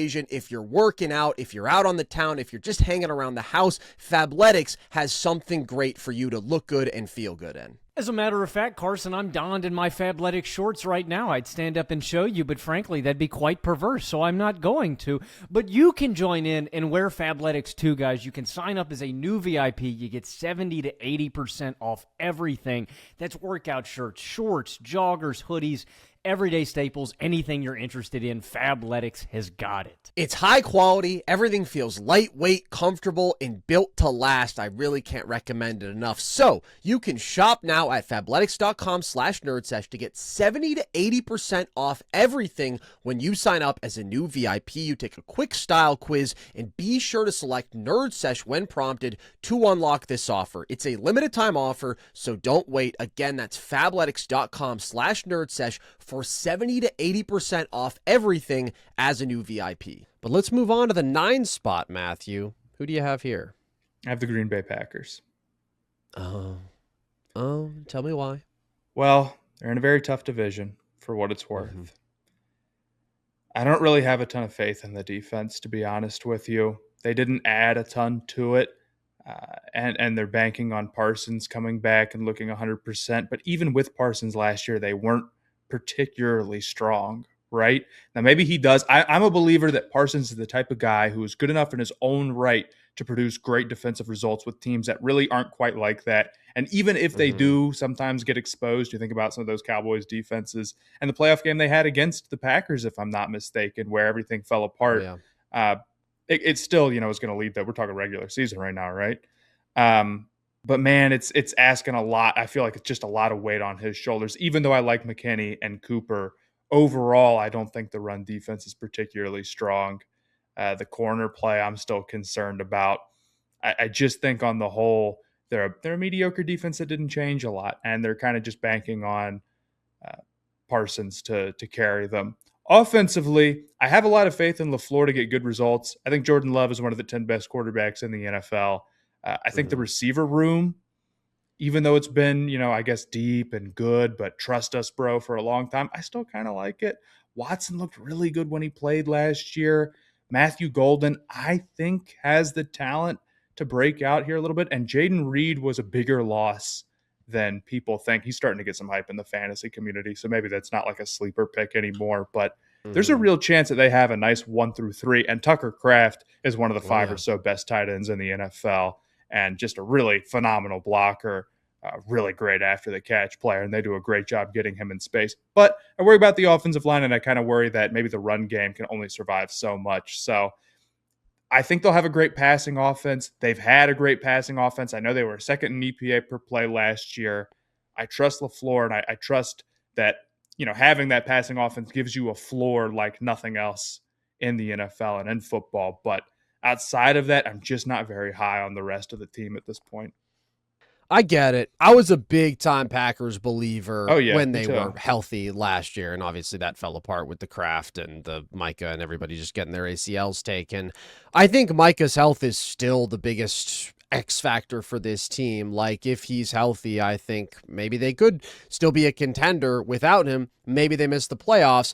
I still wind up being a little bit higher on them than you. I have them in my 6th spot, and I just really love Jordan Love. Like, I do believe a lot in him, and I do believe a lot in this offense. I am worried about the offensive line. I don't know how good the run game is going to be, but I do think, like, there is a potential here to unlock another level just in terms of the passing volume, right? As you said, this was such an efficient passing attack last year. And I think at times, even though I like LaFleur as a play caller, they did lean too much on the run game. If you do get your fully healthy group of weapons here, and maybe we see a little progress from Golden, and we get a fully healthy year from Kraft, who was playing out of his mind, and you get a fully healthy year from Jaden Reed, and you get a fully healthy year from Christian Watson. Obviously, health did not go the Packers' way last year, but if luck comes back their way, this could be a really explosive passing attack. This can be a solid run game, and I just think this team was really good last year.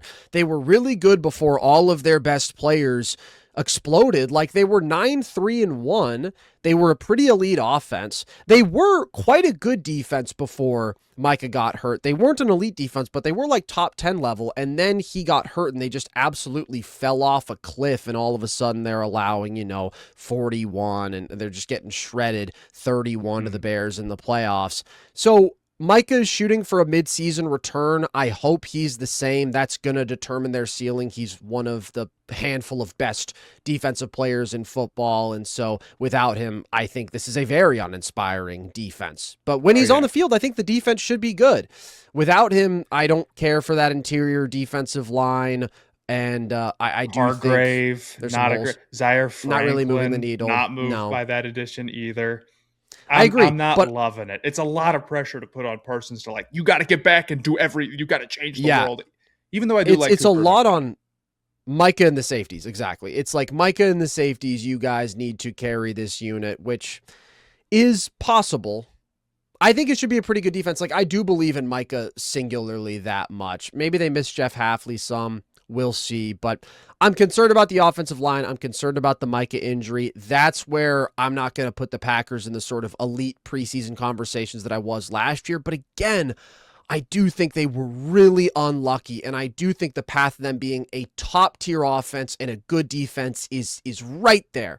It's right there, and it's not that long of a path. It's pretty much just, hey, can our most important players stay healthy? So I'm a little bit higher on them. But Logan, where do you land on Green Bay? Yeah, I mean, I've got Green Bay in my 4 spot. I think Green Bay is my pick to win the division, and it's a tough division, and I know the Lions have like a cupcake schedule. I'm just out on Detroit. I think they've lost way too many important coordinators over the last 2 years. I really do not care about the talent. Like, I just think that the coordinator regression is really, really important to me, and I believe in Jordan Love. What can I say, man? I mean, I think the guy is an absolute stud. If there's a guy that I'm going to bank on to lead his team out, I just think Jordan Love has got it all, man. I think he's a franchise guy. I think he's the quarterback that I like the most in that division.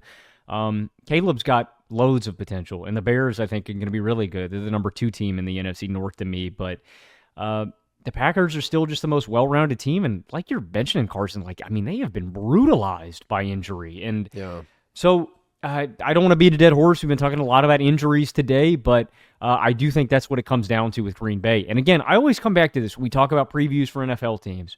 I'm probably going to be wrong on half of them, but variable change is what I come back to when I'm looking at what is going to change for this. Not a lot is that different for Green Bay. They're still banged up. They're still going to deal with injuries, but a lot of the core fundamental pieces are still in place for this team. And the most important ones to me, Love, LaFleur, I just really believe in. And so I don't think the Packers belong in the most overwhelmingly talented teams in the NFC. I still think that is a group of 3. There are a group of 3 teams to me that belong in the absolute top. But right after that, to me, is Green Bay and a bunch of solid contenders. And I think, to me, in that next tier, Green Bay is at the top. Yeah. And I mean, Love had such a great season last year, but again, by just allowing him to do even more, there's a world where we're pushing Jordan Love MVP agendas. He has all the tools. He has done a really good job of protecting the football. He can make just about every throw. There's a level of creation with him where, again, you give him 4 pretty good, healthy weapons, and the Packers breaking through to be a real top-notch offense is a very possible outcome to me. And they've been consistent, right? I mean, 3 straight years they've been in the playoffs. They've been competitive in playoff games. So I do expect to see them back in that range. But the NFC is really freaking tough this year. So, Logan, I'll give it to you for the 9 spot. Who do you have? This is a straight injury bet, so I guess I will beat the dead horse. I have the San Francisco 49ers down here. This It's has the substation. It's the yeah, substation, I am isn't it? pushing. Yep. I am pushing substation agendas now. I don't. It has nothing to do with the talent. It has nothing to do with Shanahan. I love him. I think he's a great coach. I think the Niners are a very talented football team. They have the worst injury luck of any team I've ever seen. Like them in Baltimore have been preposterously banged up over the past couple of seasons. San Francisco to another extent. They have the longest injury list of any team in the preseason I've seen. They stay injured every single season. I just think betting on the Niners to stay healthy is a bad bet. So, yeah, I don't really have anything bad to say about this team, like, in their talent and them being healthy. Like, I think they're a talented team. I think they're a good team. I don't expect them to stay healthy. I think the top two teams are really tough in this division, and so I think 7 to 8 wins is about where I expect the Niners to figure it. I think that they're going to be well coached. I think that they'll be competitive. But I think a lot of important pieces are probably going to be injured for them once again this year. McCaffrey touched the rock a lot last season. I think that he is another injury candidate here. Yeah, it's really all about the injuries for me with the Niners. Oh, man. Where do you land on this, Matthew? It's tough. I put the Niners pretty high. I had them up at number 5. I think in spite of the injury issues that they have, especially at like receiver, they've produced pretty amazing offensive results last year, and the passing game really didn't fall off. I wonder if they could survive McCaffrey going down. That's a little bit tougher to deal with because his role in that offense is so hard to replace. You know, it's not like some running back is going to come in. It's like, well, it's mostly like the same type of stuff. It's like there's McCaffrey, and there's not a lot of other guys who are running like that out of the backfield. And I hate when people try to use the like yards per attempt or stuff against McCaffrey because it's like, dude, he is the entire offense in San Francisco. He's a very weird player right now because really, truly, like he's really not one of the 10 most talented runners in the NFL, but his impact as a receiver was just undeniable last year. So I don't know how he's going to age or his health stuff. He's missed 3 of the last 6 seasons with a major injury, but he's played in 3 of the last 4. So who knows? And I would have guessed that he would start to fall off and couldn't be the centerpiece of the offense last year. And he was. So it's kind of a wait and see with that. But overall, I trust Shanahan to get good results out of most offenses. I mean, they went out there with Mac Jones and he finishes like top 10 in EPA per play among quarterbacks. And that was behind Brock Purdy, who was also, 49ers guy. Defensively, I feel like they can only be better.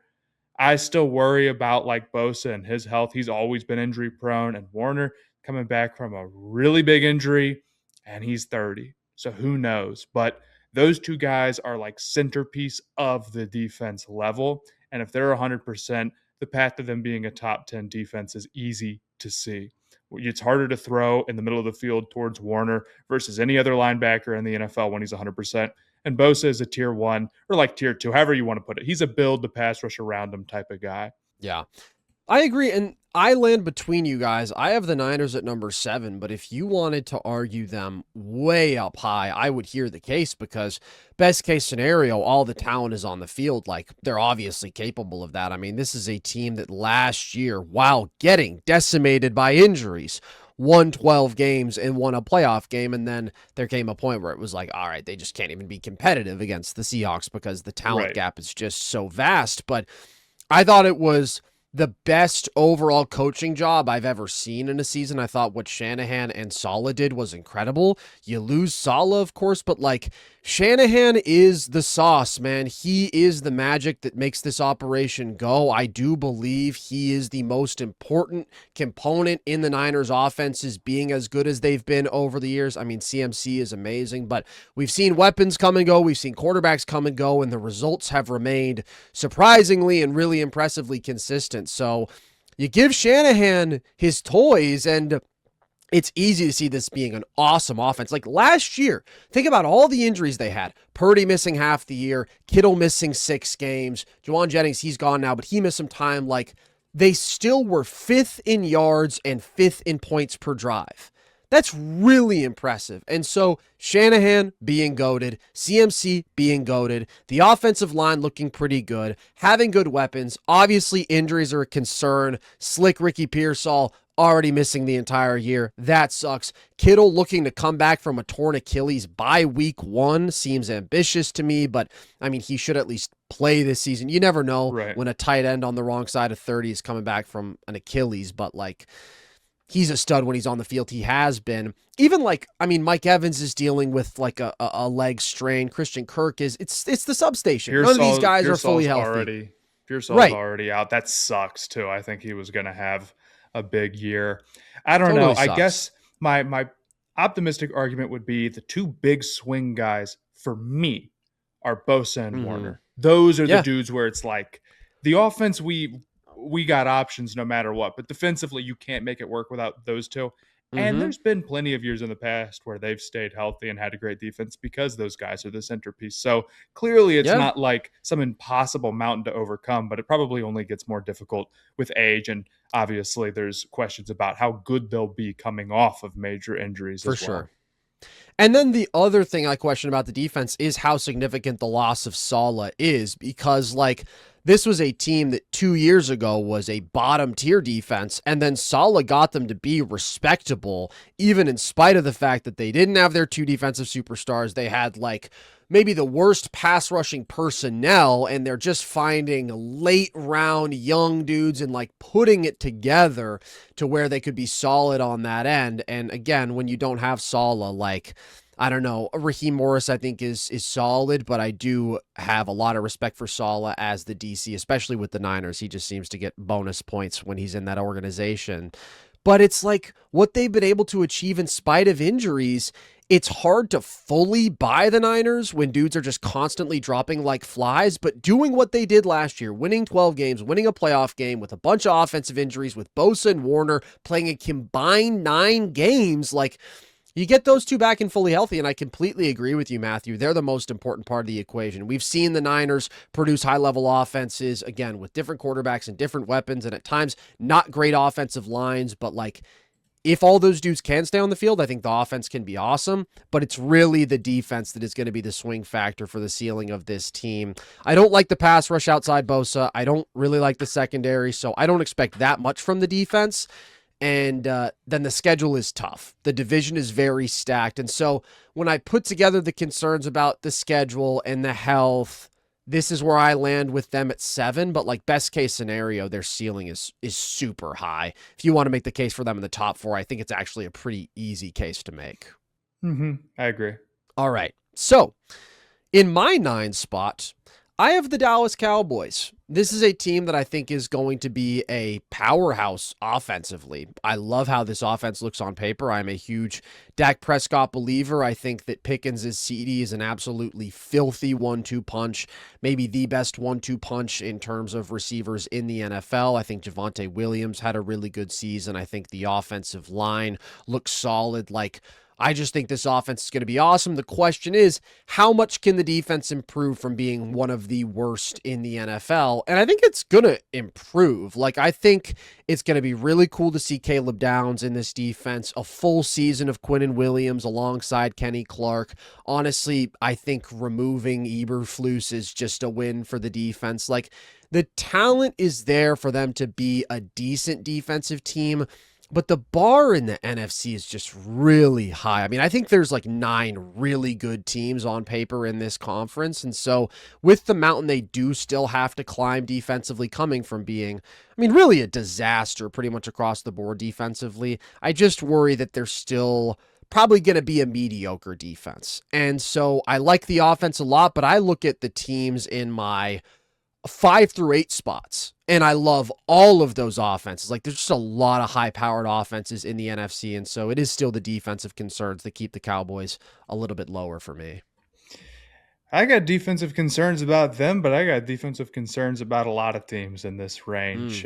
For what it's worth, like, I love Caleb Downs, Williams getting a full year. They have made some moves to give me a little bit of confidence. I still don't think they're going to be a very good defense, but I think there's a number of teams that I can say that about. Like, frankly, as much as I like a lot of the pieces they have on offense, and as much as I kind of buy into that whole side of the ball, I look at them and I say, how different is Dallas to Chicago?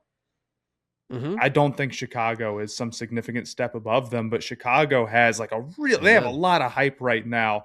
And I understand why, because like I'm in on Caleb. I think Loveland's the man. I think the receivers are going to like do great. Ben Johnson's the man too, but I don't know. I have Dallas a little bit higher. I have them at 7, but I agree that they're in this same tier of I have very few questions about the offense. I love Dak. I love the receiver duo and maybe even trio. Flanoy is really a strong player who did a great job in the opportunities that he got. I think Dallas, And Ferguson's pretty solid. They ran a lot of 11 last year. I wouldn't be surprised if they're one of the holdouts in terms of like going to this more 12 heavy type stuff, just because that's where the talent is on the team. Offensive line is strong. Like this is a really good unit that just needs a defense that gives them a shot, I think, to make at least a run to the playoffs. So I feel about the same as you do, I guess. Yeah. I mean, they were 7-9-1 with like statistically maybe the worst defense in football. So if you improve there, it's pretty easy to see them getting to 10 wins. Logan, where do you come down on the Cowboys? Yeah, I mean, I think we can move on. I completely agree with you guys. Like, I have them in my 8 spot. I think this is an electric offense. I think I love Dak Prescott. I think this is the best receiver duo in football. My baby boy, George Pickens. I love him. I think he's going to ball out again this year. And then I think the defense is middling, but should be slightly improved. And, yeah, I love Downs. So I think the Cowboys are basically like the equator in the NFC to me. They are just the middle of the road. I expect them to be 8-9 to 10-7 on the fringe of the wild card, trying to break into the postseason party. So, Matthew, who do you have in your 8 spot then? I have the Chicago Bears. You and me both. You think about like some of these bad defenses, and it's like, well, how can they be? Can they just be the 25th defense instead of the 32nd or whatever? Okay, well, what about a defense that was in like the 20s that might move to the 30s? Because it could be Chicago, to be honest with you. Interceptions, turnovers in general are pretty high variance in the NFL year to year, even particularly in like Dennis Allen's defenses. We've seen that be the case. And last year, Chicago was 21st in DVOA while having the most interceptions in the NFL. And I believe second in turnovers only to the Texans. They've lost basically their entire secondary, or a lot of their secondary, from that. And while I like some of the moves that they've done to replace those guys, like the Inman, I really liked. Kobe Bryant, good addition, although he's starting the year banged up as well.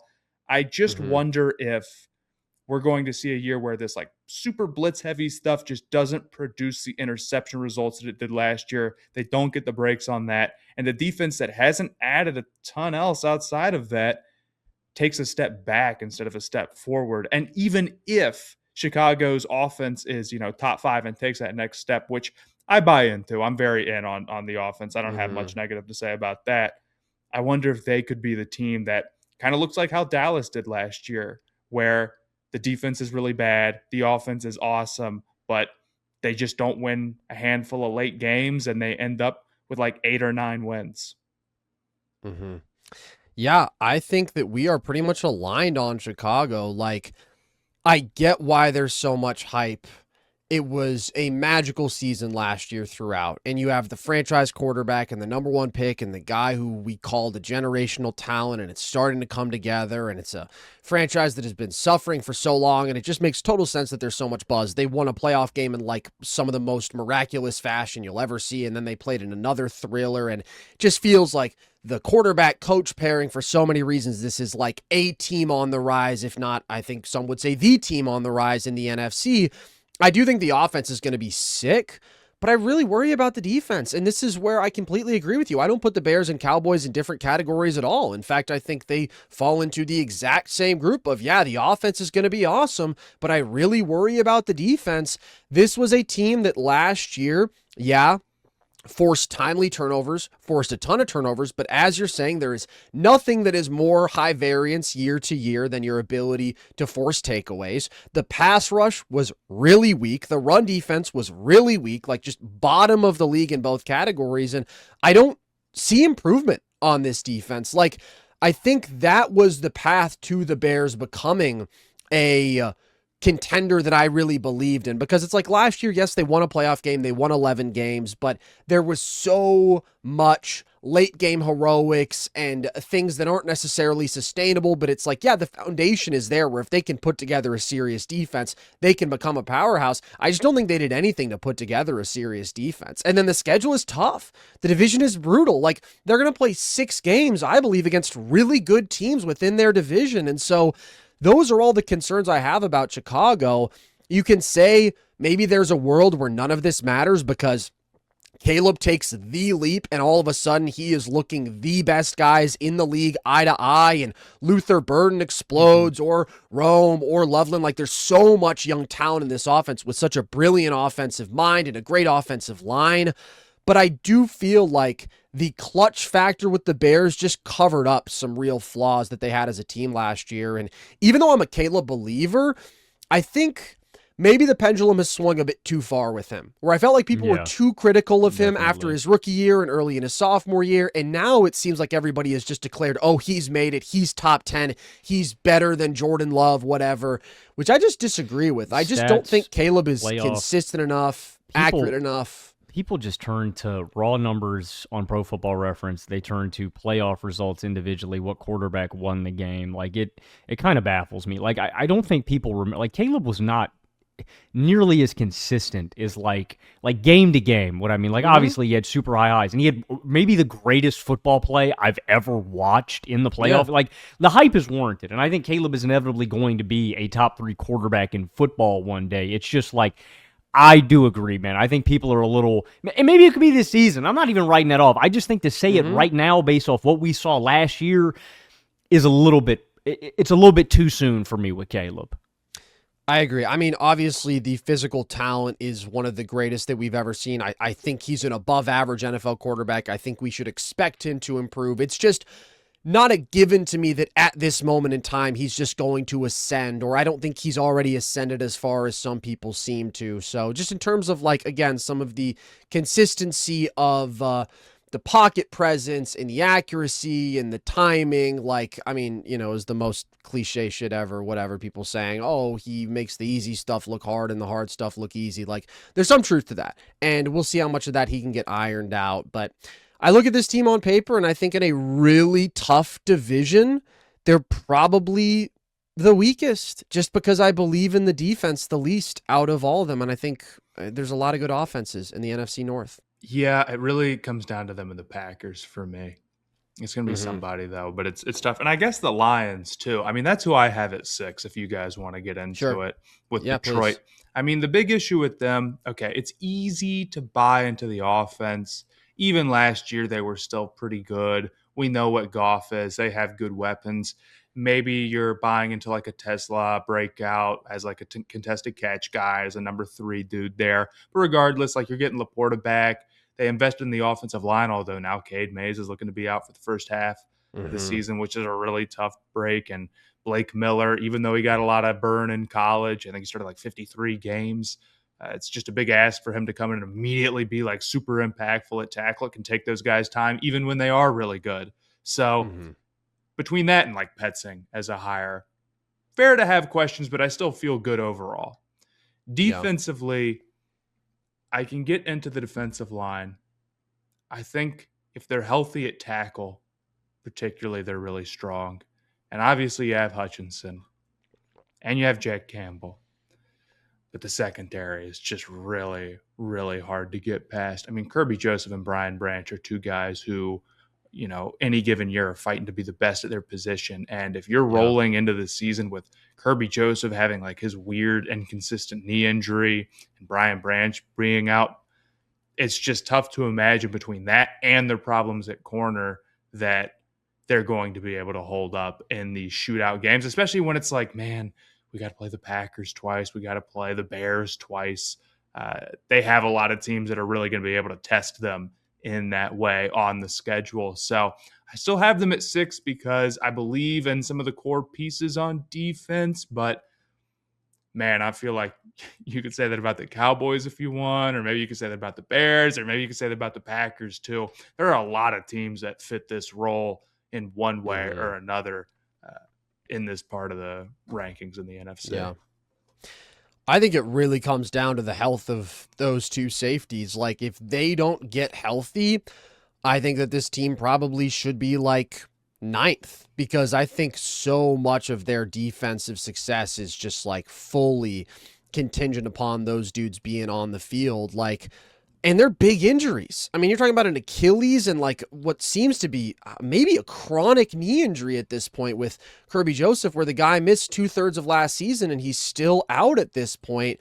So that's where I consider dropping the Lions. But the reason that I have them in my 5 spot is, first of all, the schedule. If we're just thinking about who's likely to win a lot of games, the division is tough, but my goodness, outside of their division, some of the games they have, the Giants, the Saints, the Cardinals, the Jets, the Dolphins, the Titans, the Falcons, those are 7 games against pretty much bottom tier teams. And what I do think we can bank on with the Lions, you can nitpick like some of the little areas in which they've dropped off from, their absolute peak with Ben Johnson, but they've been a top 5 offense for 4 straight years.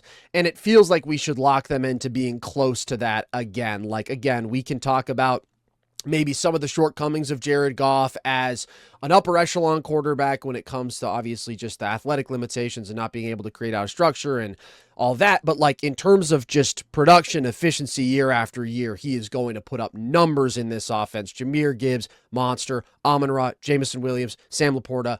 This offensive line, I think, is in position to be not obviously what they were at their best. I think there is some concern about the offensive line regression, but still solid there. So I don't know. It's just, they're the Lions, right? Like, I think they're going to be really good offensively again. The defense, I think it's a big question. I think a lot of it depends on the safeties. I think the defensive front is very good, but I think without their safeties, they're not a serious defense. But I look at the schedule being this light, and then I think about what they could be at full strength, and they could be something of a powerhouse just because they can pour points on you. And if they have, 3 defensive superstars on the field, that moves me enough to have them at 5. I mean, I think we have them in the right range. Like, I have the Lions sandwiched between Chicago at 6 and Dallas at 8. I'm really skeptical about the Lions this season, though. I think that they are resting on a lot of their laurels and their reputation based on what they were a few seasons ago. And kind of the case I made with Tampa Bay is very similar to how I feel about Detroit. I think a lot of the talent is still in place, but I have some really big concerns, and I think they've lost some very important pieces. The 2 big ones at the coordinator spots, Ben Johnson and Aaron Glenn, obviously 2 head coaches now in the NFL, deservedly so. The talent is there offensively, especially the skill positions, as you guys mentioned, Goff, Gibbs, Amon-Ra, Jameson, Tesla, Laporta.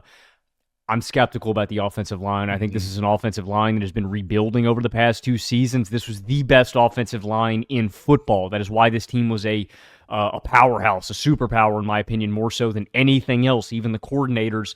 This is an offensive line that has been rebuilding and that, in my opinion, is still in flux. So I look at this as a very average, slightly above average unit. I still think they have the best lineman in football in a guy like Sewell. He rocks. Nothing against Sewell, but they've been rebuilding. I'm very skeptical of, is this unit really, really good? The skill position talent is certainly there offensively. Defensively, yeah, they've got star talent. Holy shit, do they have some things that I'm worried about, though. The secondary play, I don't know, man. Like, I think Detroit could give up just as much as they are getting offensively. Like, the turnover in the secondary really, really worries me. Losing Robertson. Arnold is another guy that they're going to have to replace. DJ Reed is injured and is probably going to have to step up and play a bigger role for them this season. You guys mentioned the injuries with Branch and Joseph, and then the other big loss is DJ Reader out the fold, and probably the most underrated guy to me that the Lions lost is Alex Anzalone. I thought Anzalone has been a stud for the Lions in coverage and in the running game. So it's just like, I see the talent, I see the schedule point with the Lions, I just see... This is a team that, was a juggernaut, was a superpower. There's just been so much turnover that I'm just not willing to give Detroit. I don't think they've earned the benefit of the doubt, and so I'm not going to give it to them. I'm very skeptical about some of these holes with Detroit. Can they get into the playoffs? Certainly, but I look at them as more of a team that is going to be late week of the season, scratching and clawing, trying to get into one of those last final wild card spots. But who knows, man? I think one of the big themes that we're touching on here is just the NFC North is going to be fucking cutthroat, and somebody is going to get the short end of the stick. For my money, I would say the Lions are probably my odd team out, but I mean, take your pick, dude. The NFC North is the best division in football. Yeah, you could honestly order those 4 teams any way you want, agree. 1 through 4. Yeah. I wouldn't crash out over it. Okay, so are we into the top 4 We are. for everybody? Logan, top who do you 5. have? Who are we missing for you? In my 5 spot, I have the Vikes. Okay, talk about it. Minnesota is interesting, and like we've been saying, you could order Chicago, Minnesota, and Detroit any way you want. I personally think Green Bay is at the top, but order them however you want.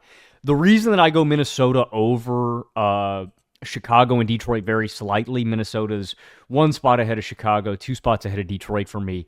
The fact that they have Brian Flores and a defense that I bank on, that's really it. And like the fact that I look at Minnesota, this isn't a 1-to-1 comparison. I think about the Jets from a couple of years ago with Robert Saleh when they were eking out 7-win seasons with guys like Zach Wilson and stuff.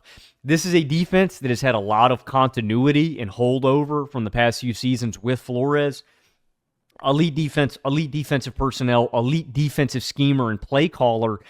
And they've still been a solid team with the absolute bottom of the barrel quarterback play, especially last season with 9, J.J. McCarthy. So it's really as simple as that to me. This is a team that hasn't really had a lot of roster turnover, and you're swapping out probably the worst quarterback in football. Holy shit, how was that guy a first-round pick? For a quarterback that I at least have a little bit more faith in, I believe in. The tape that Kyler Murray has put on when healthy is uninspiring, to say the least, but can he be better than J.J. McCarthy? Like, it was disgusting, man. Like, I can't emphasize how shitty he was last year. Like, just wide open receivers missing them, completely inaccurate. Like, if Murray can just be an average, serviceable guy, I think the Vikes are a lock to win 8 or 9 games. So I don't think there's a tier break or anything here. I think all of these teams that we're talking about are kind of in this fighting and clawing, scratching wild card spot. But Minnesota, to me, I at least have more faith in. There's just not a lot of variable change with this team, and I would rather bank on the best defense out of these 3 teams, and that's what I think Minnesota is. Sad to hear you talk about 9 that way. He sucks, dude. He's trash. Okay. Well, he's young. You know, he's going to win. And I he's think a leader. Maybe he could win CFL MVP if he really locked in. This is the problem with you Gen Z stat film nerds, you little soft boys. Oh, yeah? You have no appreciation Spreadsheet for guys? leadership, and you have no appreciation for culture. Or aura, What maybe? I see when I look at 9 is I see a man who understands. I see a man very much in the lineage of Achilles and Odysseus. This is a man who thinks like an ancient Chumps, hero. suckers. No, clearly you haven't read the literature. But I'll let Matthew take this one away. I think he has a better appreciation for 9, and I'm sure that's why he's so high on the Vikings, is he know that little Kyler Murray with his cod can't stay healthy, and 9 will come back, and as the prophecy foretold, he will have a resurrection of sorts. Isn't that right? Yeah, so I have the Vikings at 1 because now J.J. McCarthy is mad that he's lost the quarterback battle, and I'm sure his anger will propel him and the Vikings to great success. I mean, I have the Vikings at 4. I do really like them. I completely agree. Their defense is great. They did lose Grenard. He wasn't 100% last year, which is worth mentioning. And it does worry me a little bit. But Dallas Turner started to turn it on at the end of last season. And I would just say I trust Flores in general with the pass rush. Plus, I'm kind of interested to see how some of these rookies that they added come into the fold here. Caleb Banks is a really, really cool attacking defensive tackle. I thought it was a little high for him, I can't lie. But at the same time, man, he's like 330, 340, unbelievably powerful hands, really quick into the backfield. And then Jake Golday, sometimes I felt like he was a tick late to get going, but he is a pretty fantastic athlete in terms of just his overall size and movement as an off-ball linebacker. So when you give guys like that to Flores, these great athletes, and I still feel like they could have that pass rusher you can build things around and sort of, funnel the one-on-one looks to. I feel good about them, of course. And offensively, look, with Kyler, he's up and down. He's a little erratic. He can create, but there's some stuff that isn't available to him just in like drop back passing because of his size. Mhm. Sure. I think it's a big upgrade from where they were last year. I think that the expectations are a lot different here, considering he's on a minimum contract and he's just trying to like get it to Justin Jefferson and let the defense do its thing rather than I'm the first overall pick and I need to be the leader and I need to be the guy making the difference. Although I think the criticisms of him that Cardinals fans have are totally valid. Don't get me wrong. I think that the level of results, especially considering I just think the environment in this offense isn't just Justin Jefferson. It's very good overall. The level of results that you need aren't that high. So where I think this is a big bet in Kyler to say, yeah, they could win 12 games. Well, the Vikings are basically the 2017 Warriors adding KD, or 2016 Warriors adding KD now that they have Juwan Jennings. That's a good point, and not enough people are talking about that. And I think we were all going to say that. But we are really high on the Vikings collectively. I mean, Matthew, you have them 4. Logan, you have them 5. I have them 4 as well. They're my pick to win the NFC North. Like, not to beat a dead horse, but this team won 9 games with the worst quarterback in NFL history, with a quarterback who did not do anything at even an average level.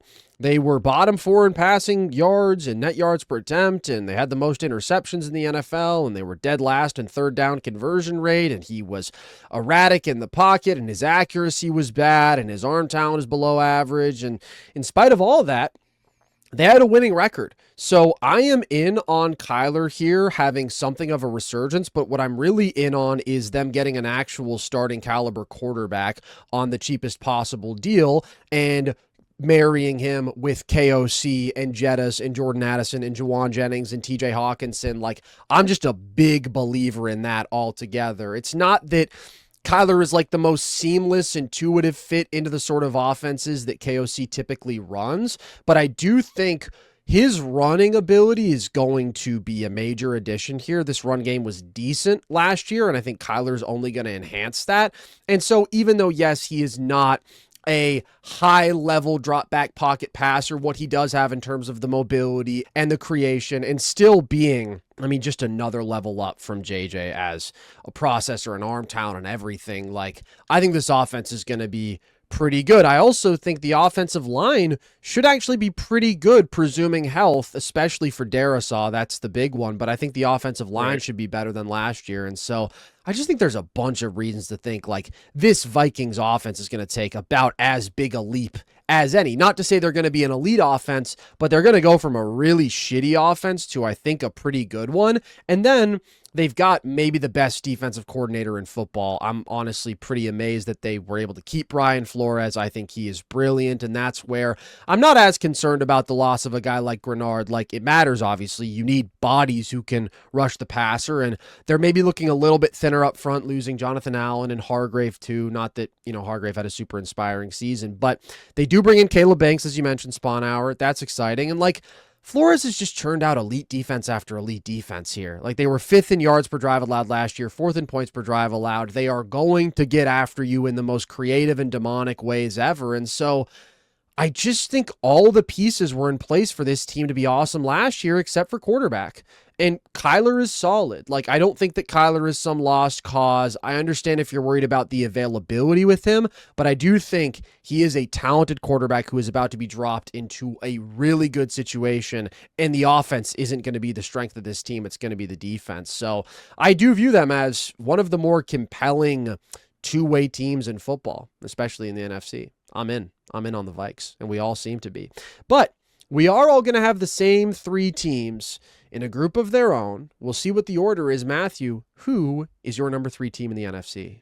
I have the Eagles as my number 3 team in the NFC. I think they're going to be great defensively, and I think offensively they've got a lot of talent and they've got upside, but they're a pretty big question as to how things are going to work out because of Jalen Hurts' limitations, because you've lost A.J. Brown, and because the offensive line is talented but a little shaky, due in large part to injuries. That's where I'd say I am. And plus, like, Saquon's age, I don't know. It's just tough because with Hurts, it's so dependent on who the coordinator has been for a lot of it. And I'm not like the biggest Hurts hater, but I'm also not the biggest Hurts guy either. I think his rushing is incredibly valuable. I think his throwing down the sideline obviously has produced great results, and he's been great in big time games for them before, and he's pushed for an MVP before. Like, he does deserve credit for those things, even if I think he's been in an environment that has really helped with a lot of that. But on top of that, yeah, he's had issues throwing over the middle and throwing against zone, and he's got to be somebody who is more willing to fire, and he's got to be somebody who is firing against zone and being efficient doing it. I like the Mekhi Lemon edition, but A.J. Brown is one of the best receivers in the NFL, and losing a guy like that, we saw how important getting him was. Losing him, even with other good players, could still be an issue. And with Saquon, different Hall of Fame type of guy, but 29 is 29. And even though we've seen Derrick Henry stay effective for a long time after that, it doesn't mean that every great running back is a guarantee not to fall off. And he's coming off of one of his worst seasons. We'll see how that changes with a better offensive line play, hopefully. Yeah. The Eagles are interesting. It feels like kind of everybody is in on some sort of bounce back here. Like the even year Eagles are here. We're expecting them to have competent coordinators. And I mean, this has kind of been the pattern, right? 2022, they're in the Super Bowl. 2023, they lose both coordinators and they take a big step back and they're kind of fraudulent. 2024, they win the Super Bowl. They're dominant, lose coordinators, hire Kevin Patullo, and they're fraudulent last year and they get embarrassed in the first round of the playoffs. And now it's like, look, this team has been able to build up a level of talent over a 5-year window that is like really a rare thing in NFL history. And all that talent is there. And now the question is just how much do these changes really improve upon things? How much does just getting rid of Kevin Patullo and bringing in Sean Mannion, coming from the LaFleur tree, help things? How much does getting healthier on the offensive line with, I mean, in terms of personnel, a really strong group, help things? And then how do you feel about the changes at receiver where you bring in Wicks and you bring in Mekhi Lemon, but you also lose A.J. Brown, who is obviously a monster? I think I am about as optimistic as most people are, but I don't think I'm like necessarily sold on the idea that everything is just going to be solved for Philly offensively. I mean, I think their defense is going to remain their calling card. I think the defense should be absolutely filthy. I think the front seven is loaded. I think the corner trio that they have now bringing in Reek Woolen is like actually unfair. And so I think this is a defense that could be making a case for being the best in football. And this is an offense that I feel better about, but also like last year, it was just flat out a below average offense. They were 25th in yards per drive. They were 21st in points per drive. And I think Eagles fans and Eagles optimists just kind of kept saying, oh, it's going to get better. It's going to get better. And it never got better. And yeah, I think Patullo was a bad play caller. I also think Hurts has legitimate limitations that you just laid out, Matthew, when it comes to throwing over the middle of the field and delivering against zone. And A.J. Brown, I think, was certainly underutilized in this offense, but losing him still hurts. So I am expecting improvement from the Eagles offense, but ultimately I do look at the top two teams and I still have more faith in them. I still have some questions about this Eagles offense. I think you're right to point out the Saquon regression last year and the age with him. And so I think they're really talented. I think they're going to be really good, but I don't think we can just pencil in, oh yeah, this offense is going to be, top 7 in the league, because they've got a long way to go to get back there. We've seen them reach that level before, but I just ultimately am a little bit more sure about what we're getting from the top two teams. Yeah, I'm with you guys. I mean, I just think it comes down to the offensive coordinator. Hurts has had 11 offensive coordinators now in 11 seasons since he was at Alabama. I think it's absolutely preposterous. I feel bad for the guy. I agree Hurts has real limitations. It has to be so difficult learning a new playbook every single season or that's really tough on a QB. That being said, I know what I'm getting with the defense. I feel like the Eagles are super, super talented, arguably one of the most talented teams in football. Not number one. I think number one's pretty obvious, but we'll get to them. To me, it comes down to the coordinator, and the difference is going to be, is this a team that gets bounced in the first round because their offense is so limited, or is this a team that can go on and win the Super Bowl? Like, that is really what the Eagles are fighting for at this point. I think that the division is a shoo-in. Cowboys aren't solid enough on both sides. I don't really believe in the Commanders or the Giants, so I think the Eagles are kind of going to coast to the division. But So I think they're a lock for the playoffs, but again, it's the question of, is this a team that can actually produce enough offensively to go on a run? Can their defense be dominant enough to where they can just eke out victories? Those are the kind of question marks. But yeah, I think this is a shoe-in, a lock to be a playoff team, but are they a Super Bowl contender is the question. I certainly think they have all the talent in-house to go in and win a Super Bowl and compete again this year. All right, but they do not make the top 2 for any of us. Matthew, who is your number 2 team in the NFC? Seattle. Mm-hmm. I mean, I feel really good about them coming off of this fantastic season. I don't think the defense is set to take a step back, but it's worth pointing out, they did lose some pieces there between Mafe and Woolen and Brian, of course. On top of that, I'd say even maybe a bigger issue is Kubiak being gone. You have some questions about where the offense is going to pick up from. I don't think they're going to necessarily fall apart. They still have JSN. I like some of the young pass catchers there. And I think the offensive line with another year sticking together could gel more and develop more as they're all really young.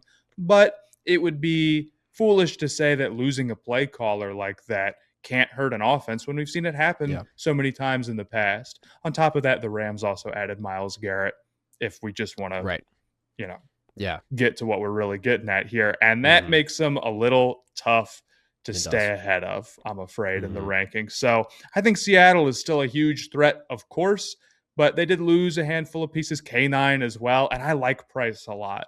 I do. I think he's a very talented runner, but we're wondering how he's going to translate to the NFL right away, especially since he hasn't had a ton of carries. I wouldn't have wondered if they had kept K9. So a handful of reasonable questions after an offseason where I think there were more losses than additions. Doesn't necessarily make them a bad team. I think 2 is pretty respectful, but there's another team that kind of went crazy that I think we got to have at 1, considering that the Rams were pretty close last year anyway. It wasn't like the Seahawks were far ahead of them or anything.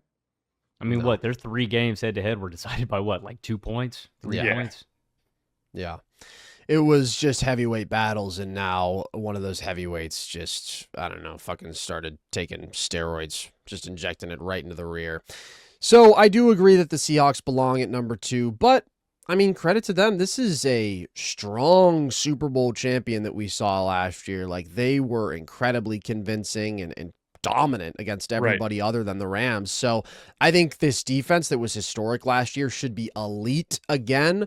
It's not a given that you replicate that level of defensive brilliance, but I do think this is a team that was awesome at everything defensively, and they've got an elite front. That interior defensive line is as good as any you'll ever see. That secondary, even losing Reek Woolen, is absolutely incredible, and they have maybe the best defensive coach in football. So you put all that together, and it just feels like we should absolutely expect them to be a top 5 defense again. And then the offense is the question between the 2 sides of the ball, as was the case last year. I think it's worth pointing out, also very good special teams unit last year. So all 3 phases of the game, the Seahawks were really great. The offense, I guess, wasn't consistently that good. It was a little bit more up and down, but it was a pretty good offense overall. To me, the more significant loss is Kubiak. I really think he was quite good. Losing K9 matters, but you do bring in Price. But at the end of the day, it's I feel like the Seahawks should still be a good offense. You keep Darnold. JSN is such a monster here. The receiving core is a little bit thin, and running back is a little bit of a question, but you're still bringing in a first rounder. So I think the infrastructure is there for them to be a good offense and a dominant defense again. It's just the Rams have such a ridiculous ceiling on both sides of the ball. And I thought the Rams, to me, were even the more talented team on paper last year. Or maybe it was just I was so compelled by what that offense was. I picked the Rams to beat the Seahawks going into that one. Now with what they've added defensively, it's just really, really hard to deny them. I mean, the Rams are just one of the most talented teams I've ever seen coming into a season, bar none.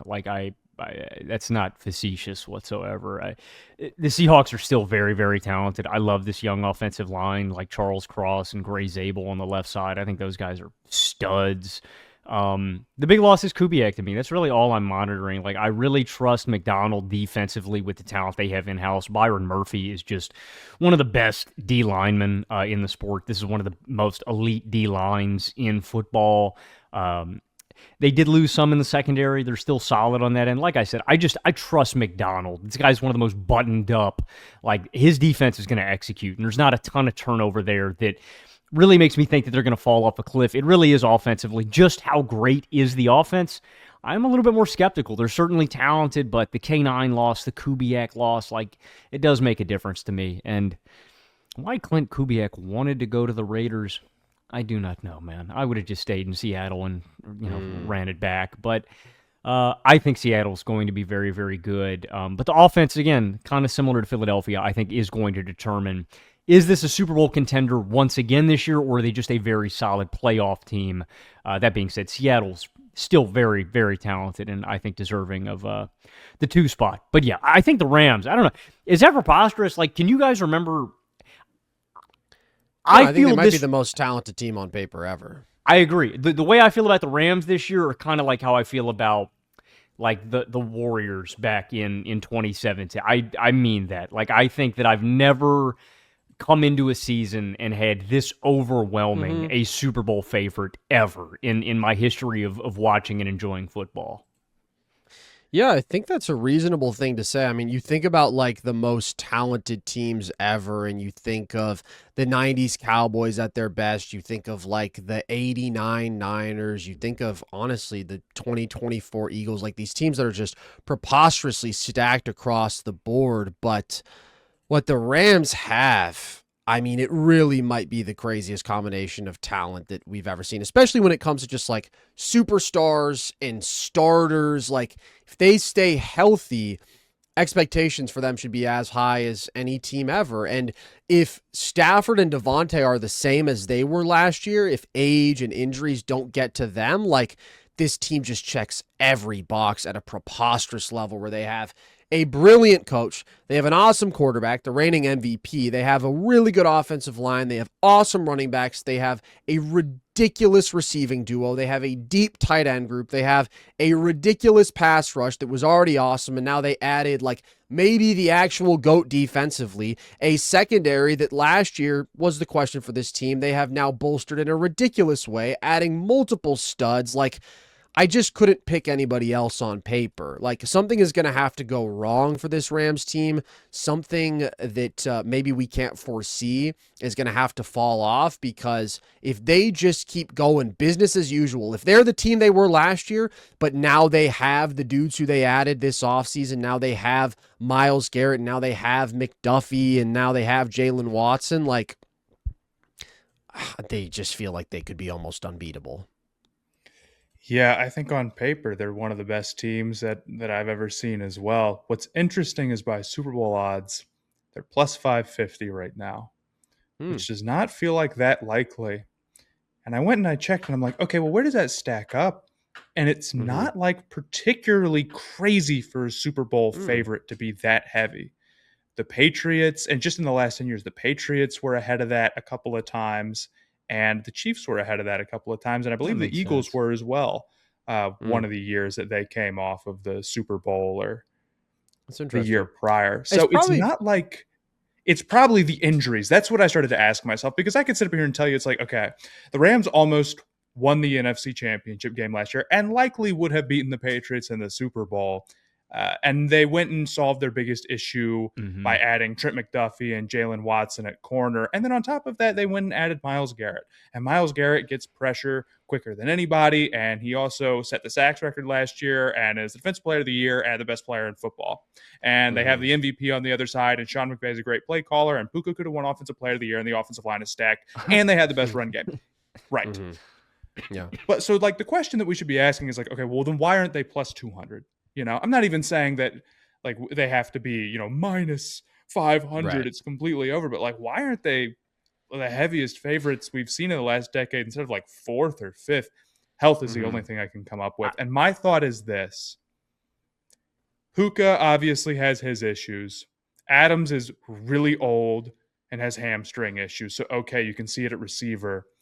Maybe are they factoring in not only that Stafford is injury prone, but that for as good as Stafford is at this age, he was not amazing under pressure last year. And as he gets older is maybe losing some options in terms of like the ability to take hits and just his mobility in general, even though he's never like a crazy mover. And that then they're worried that if the offensive line goes down, they have less of a response to that than like, I don't know, maybe a Kansas City would with Mahomes or Buffalo would with Josh Allen or something like that. So yeah, they have the MVP quarterback, but the MVP quarterback is actually a bigger question mark than it would be in most years, not only because of age, but because of just like some limitations that exist, even though he is still, a great player for sure. That's kind of my thought with them. But even considering that, I feel like they're bigger favorites in this. I know Vegas is always right, and usually they're not just factoring in some mystery like the obvious best team.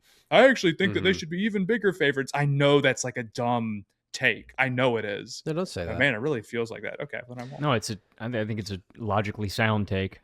I think the health point is a good one. And the other thing I would say is just like how strong the NFC is. Like if you look, and this is an unnamed sports book, but the two next heaviest favorites after the Rams, and there's a drop, are actually AFC teams. It's the Bills and the Ravens. What? And I wonder if there's just an expectation that the NFC is, I mean, obviously only one team can emerge, and there's so many good ones, and so there's maybe a little bit of that like self-cannibalism there. That's the other thing I would point to. But the division, maybe it's got to be the division or something. Division's Seattle is tough, and their defense is so good that they can really get you. If any of those offensive issues happen, Seattle is right there.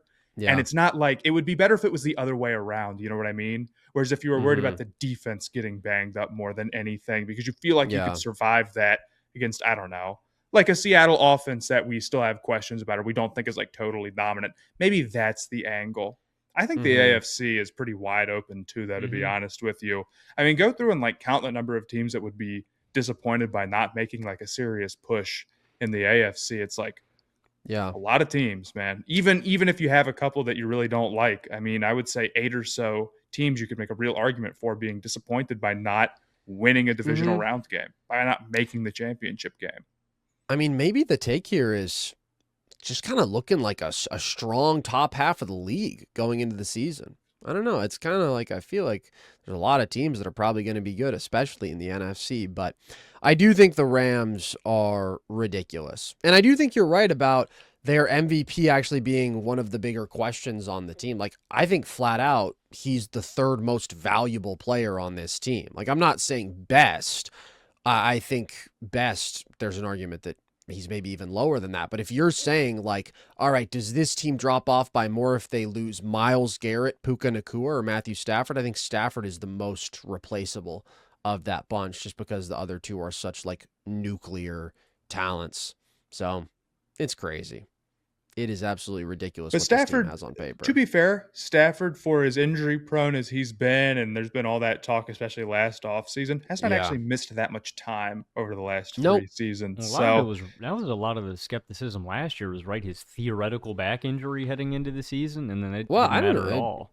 Well, I don't know if it was theoretical. I think it was. I know, but like they gassed it up like, oh my God, Matt Stafford might miss the entire season or something, and then he literally played everything. Yeah. I do think that's the concern because, like, you want to talk about depth, man. I think it's one of the strong things about the Rams is like the fact that they can go to these different personnel looks and just kick your ass in all of them, right? Like the Rams were one of the teams that ran the most 13 personnel in the NFL last year, and that's such a weapon. By an insane margin, if I'm not mistaken, by like maybe quadruple the next closest team. They were at like 30% or something.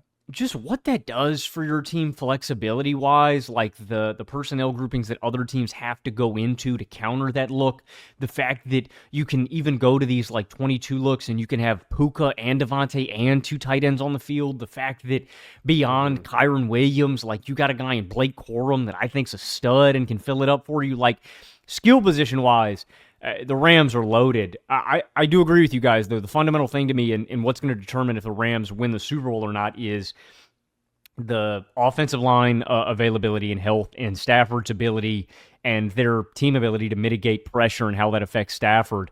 Like, that's it. I mean, that really is it to me. I think the defense is loaded. They addressed all their biggest problems. It's like is Stafford going to get caught flat-footed by an elite edge duo? Like, I look at the Steelers last year, and we all knew what was going to get them.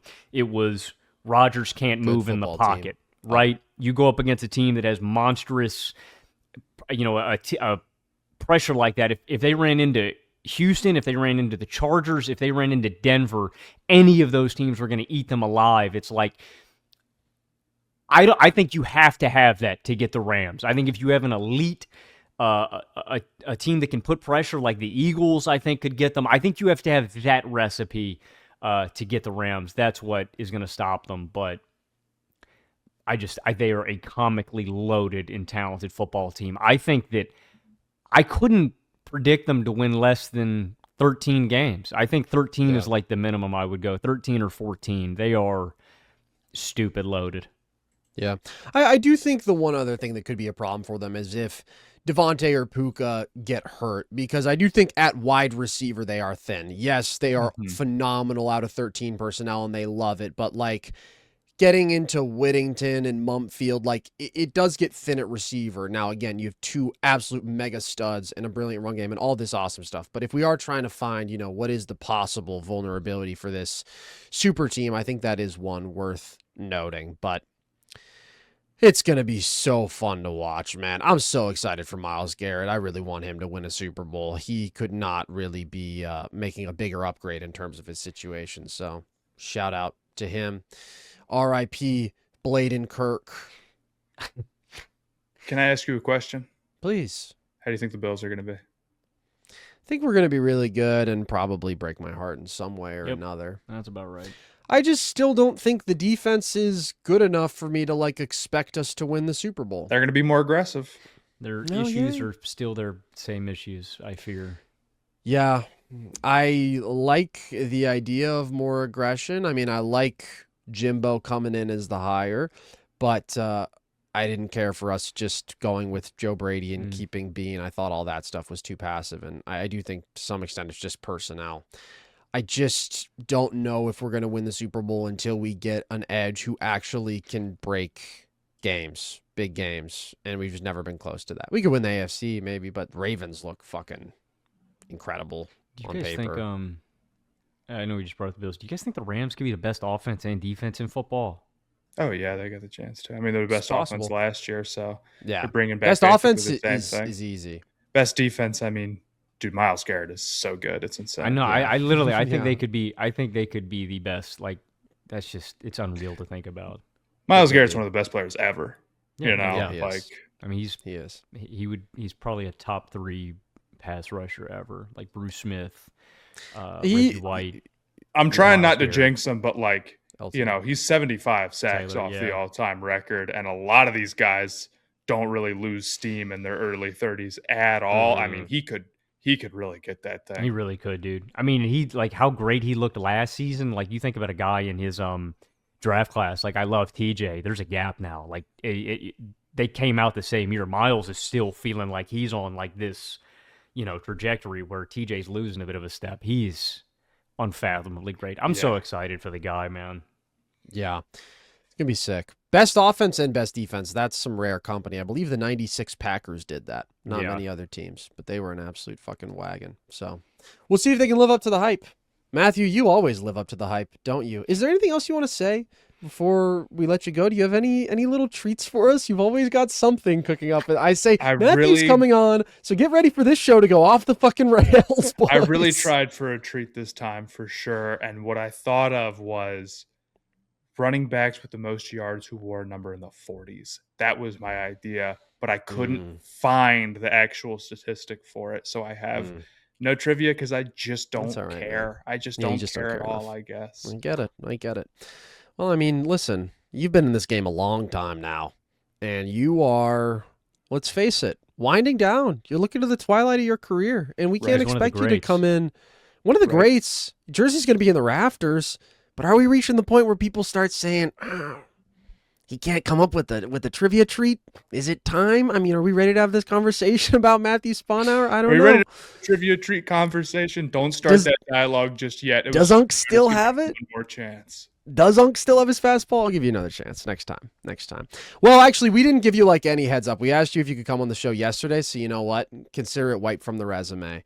And That's why what a he's the delight. GOAT. That's why he's the GOAT. What a treat to have you, Matthew. Everybody go support Matthew, of course, and our friends over at Stay Hot. They've Please. already been on this summer. You all enjoyed the trivia episode. I know it. But go support Matthew Sponhour. Go support Corporate Sponhour. Go support the Stay Hot podcast. Go support the Stay Hot Patreon. Is there anything I missed there? Ooh, I actually do have one question for you guys. How do you feel about Okay. zero sugar ketchup? This is my new thing. What? No You're sugar, super no into added I'm a big sugar sugar ketchup. guy. I'm pro sugar. Have you even tried it? I I've put never that shit tried in zero sugar everything. ketchup. I have no take on it. I don't even really care for regular ketchup, to be honest. It's better. It's Wow. better, man. I'll What- go what that about it? far. It's just Are a you little. kidding me? It's a little less sugar. It's a little Where less did, sweet. where did you know? acquire this ketchup, Matthew? Kroger, I believe. You found a sugar-free cow? Nope. Isn't it made from that tomatoes? Now, works. hold on a second. There's no relationship between a cow and ketchup. Mm. Now, hold on Well, a they've second. got to come from something. You're telling me they don't. Did come you go from to school in a farm place animal. named Farmville? You've got no idea about how the inner workings of a real farm, clearly. It comes from an animal. You're really correct? from Farmville? Dude, Yes. don't get me riled up right now, buddy. All right. Are you sensitive about being from Farmville and going to Farmville? This has been a running gag. Yes, I went to high school in But it is real. Farmville. It's a real place. How big was your graduating class? Well, it was supposed to be 180, but only 120 people graduated because That's we were not pretty that low intelligent. rate. Pretty low rate for high school. Yeah. And how many cows in the graduating class at Farmville, Logan? Yeah, we're just talking students, no animals, man. Come on. Just you and one other guy, wasn't it? Oh, we have a lot of fun.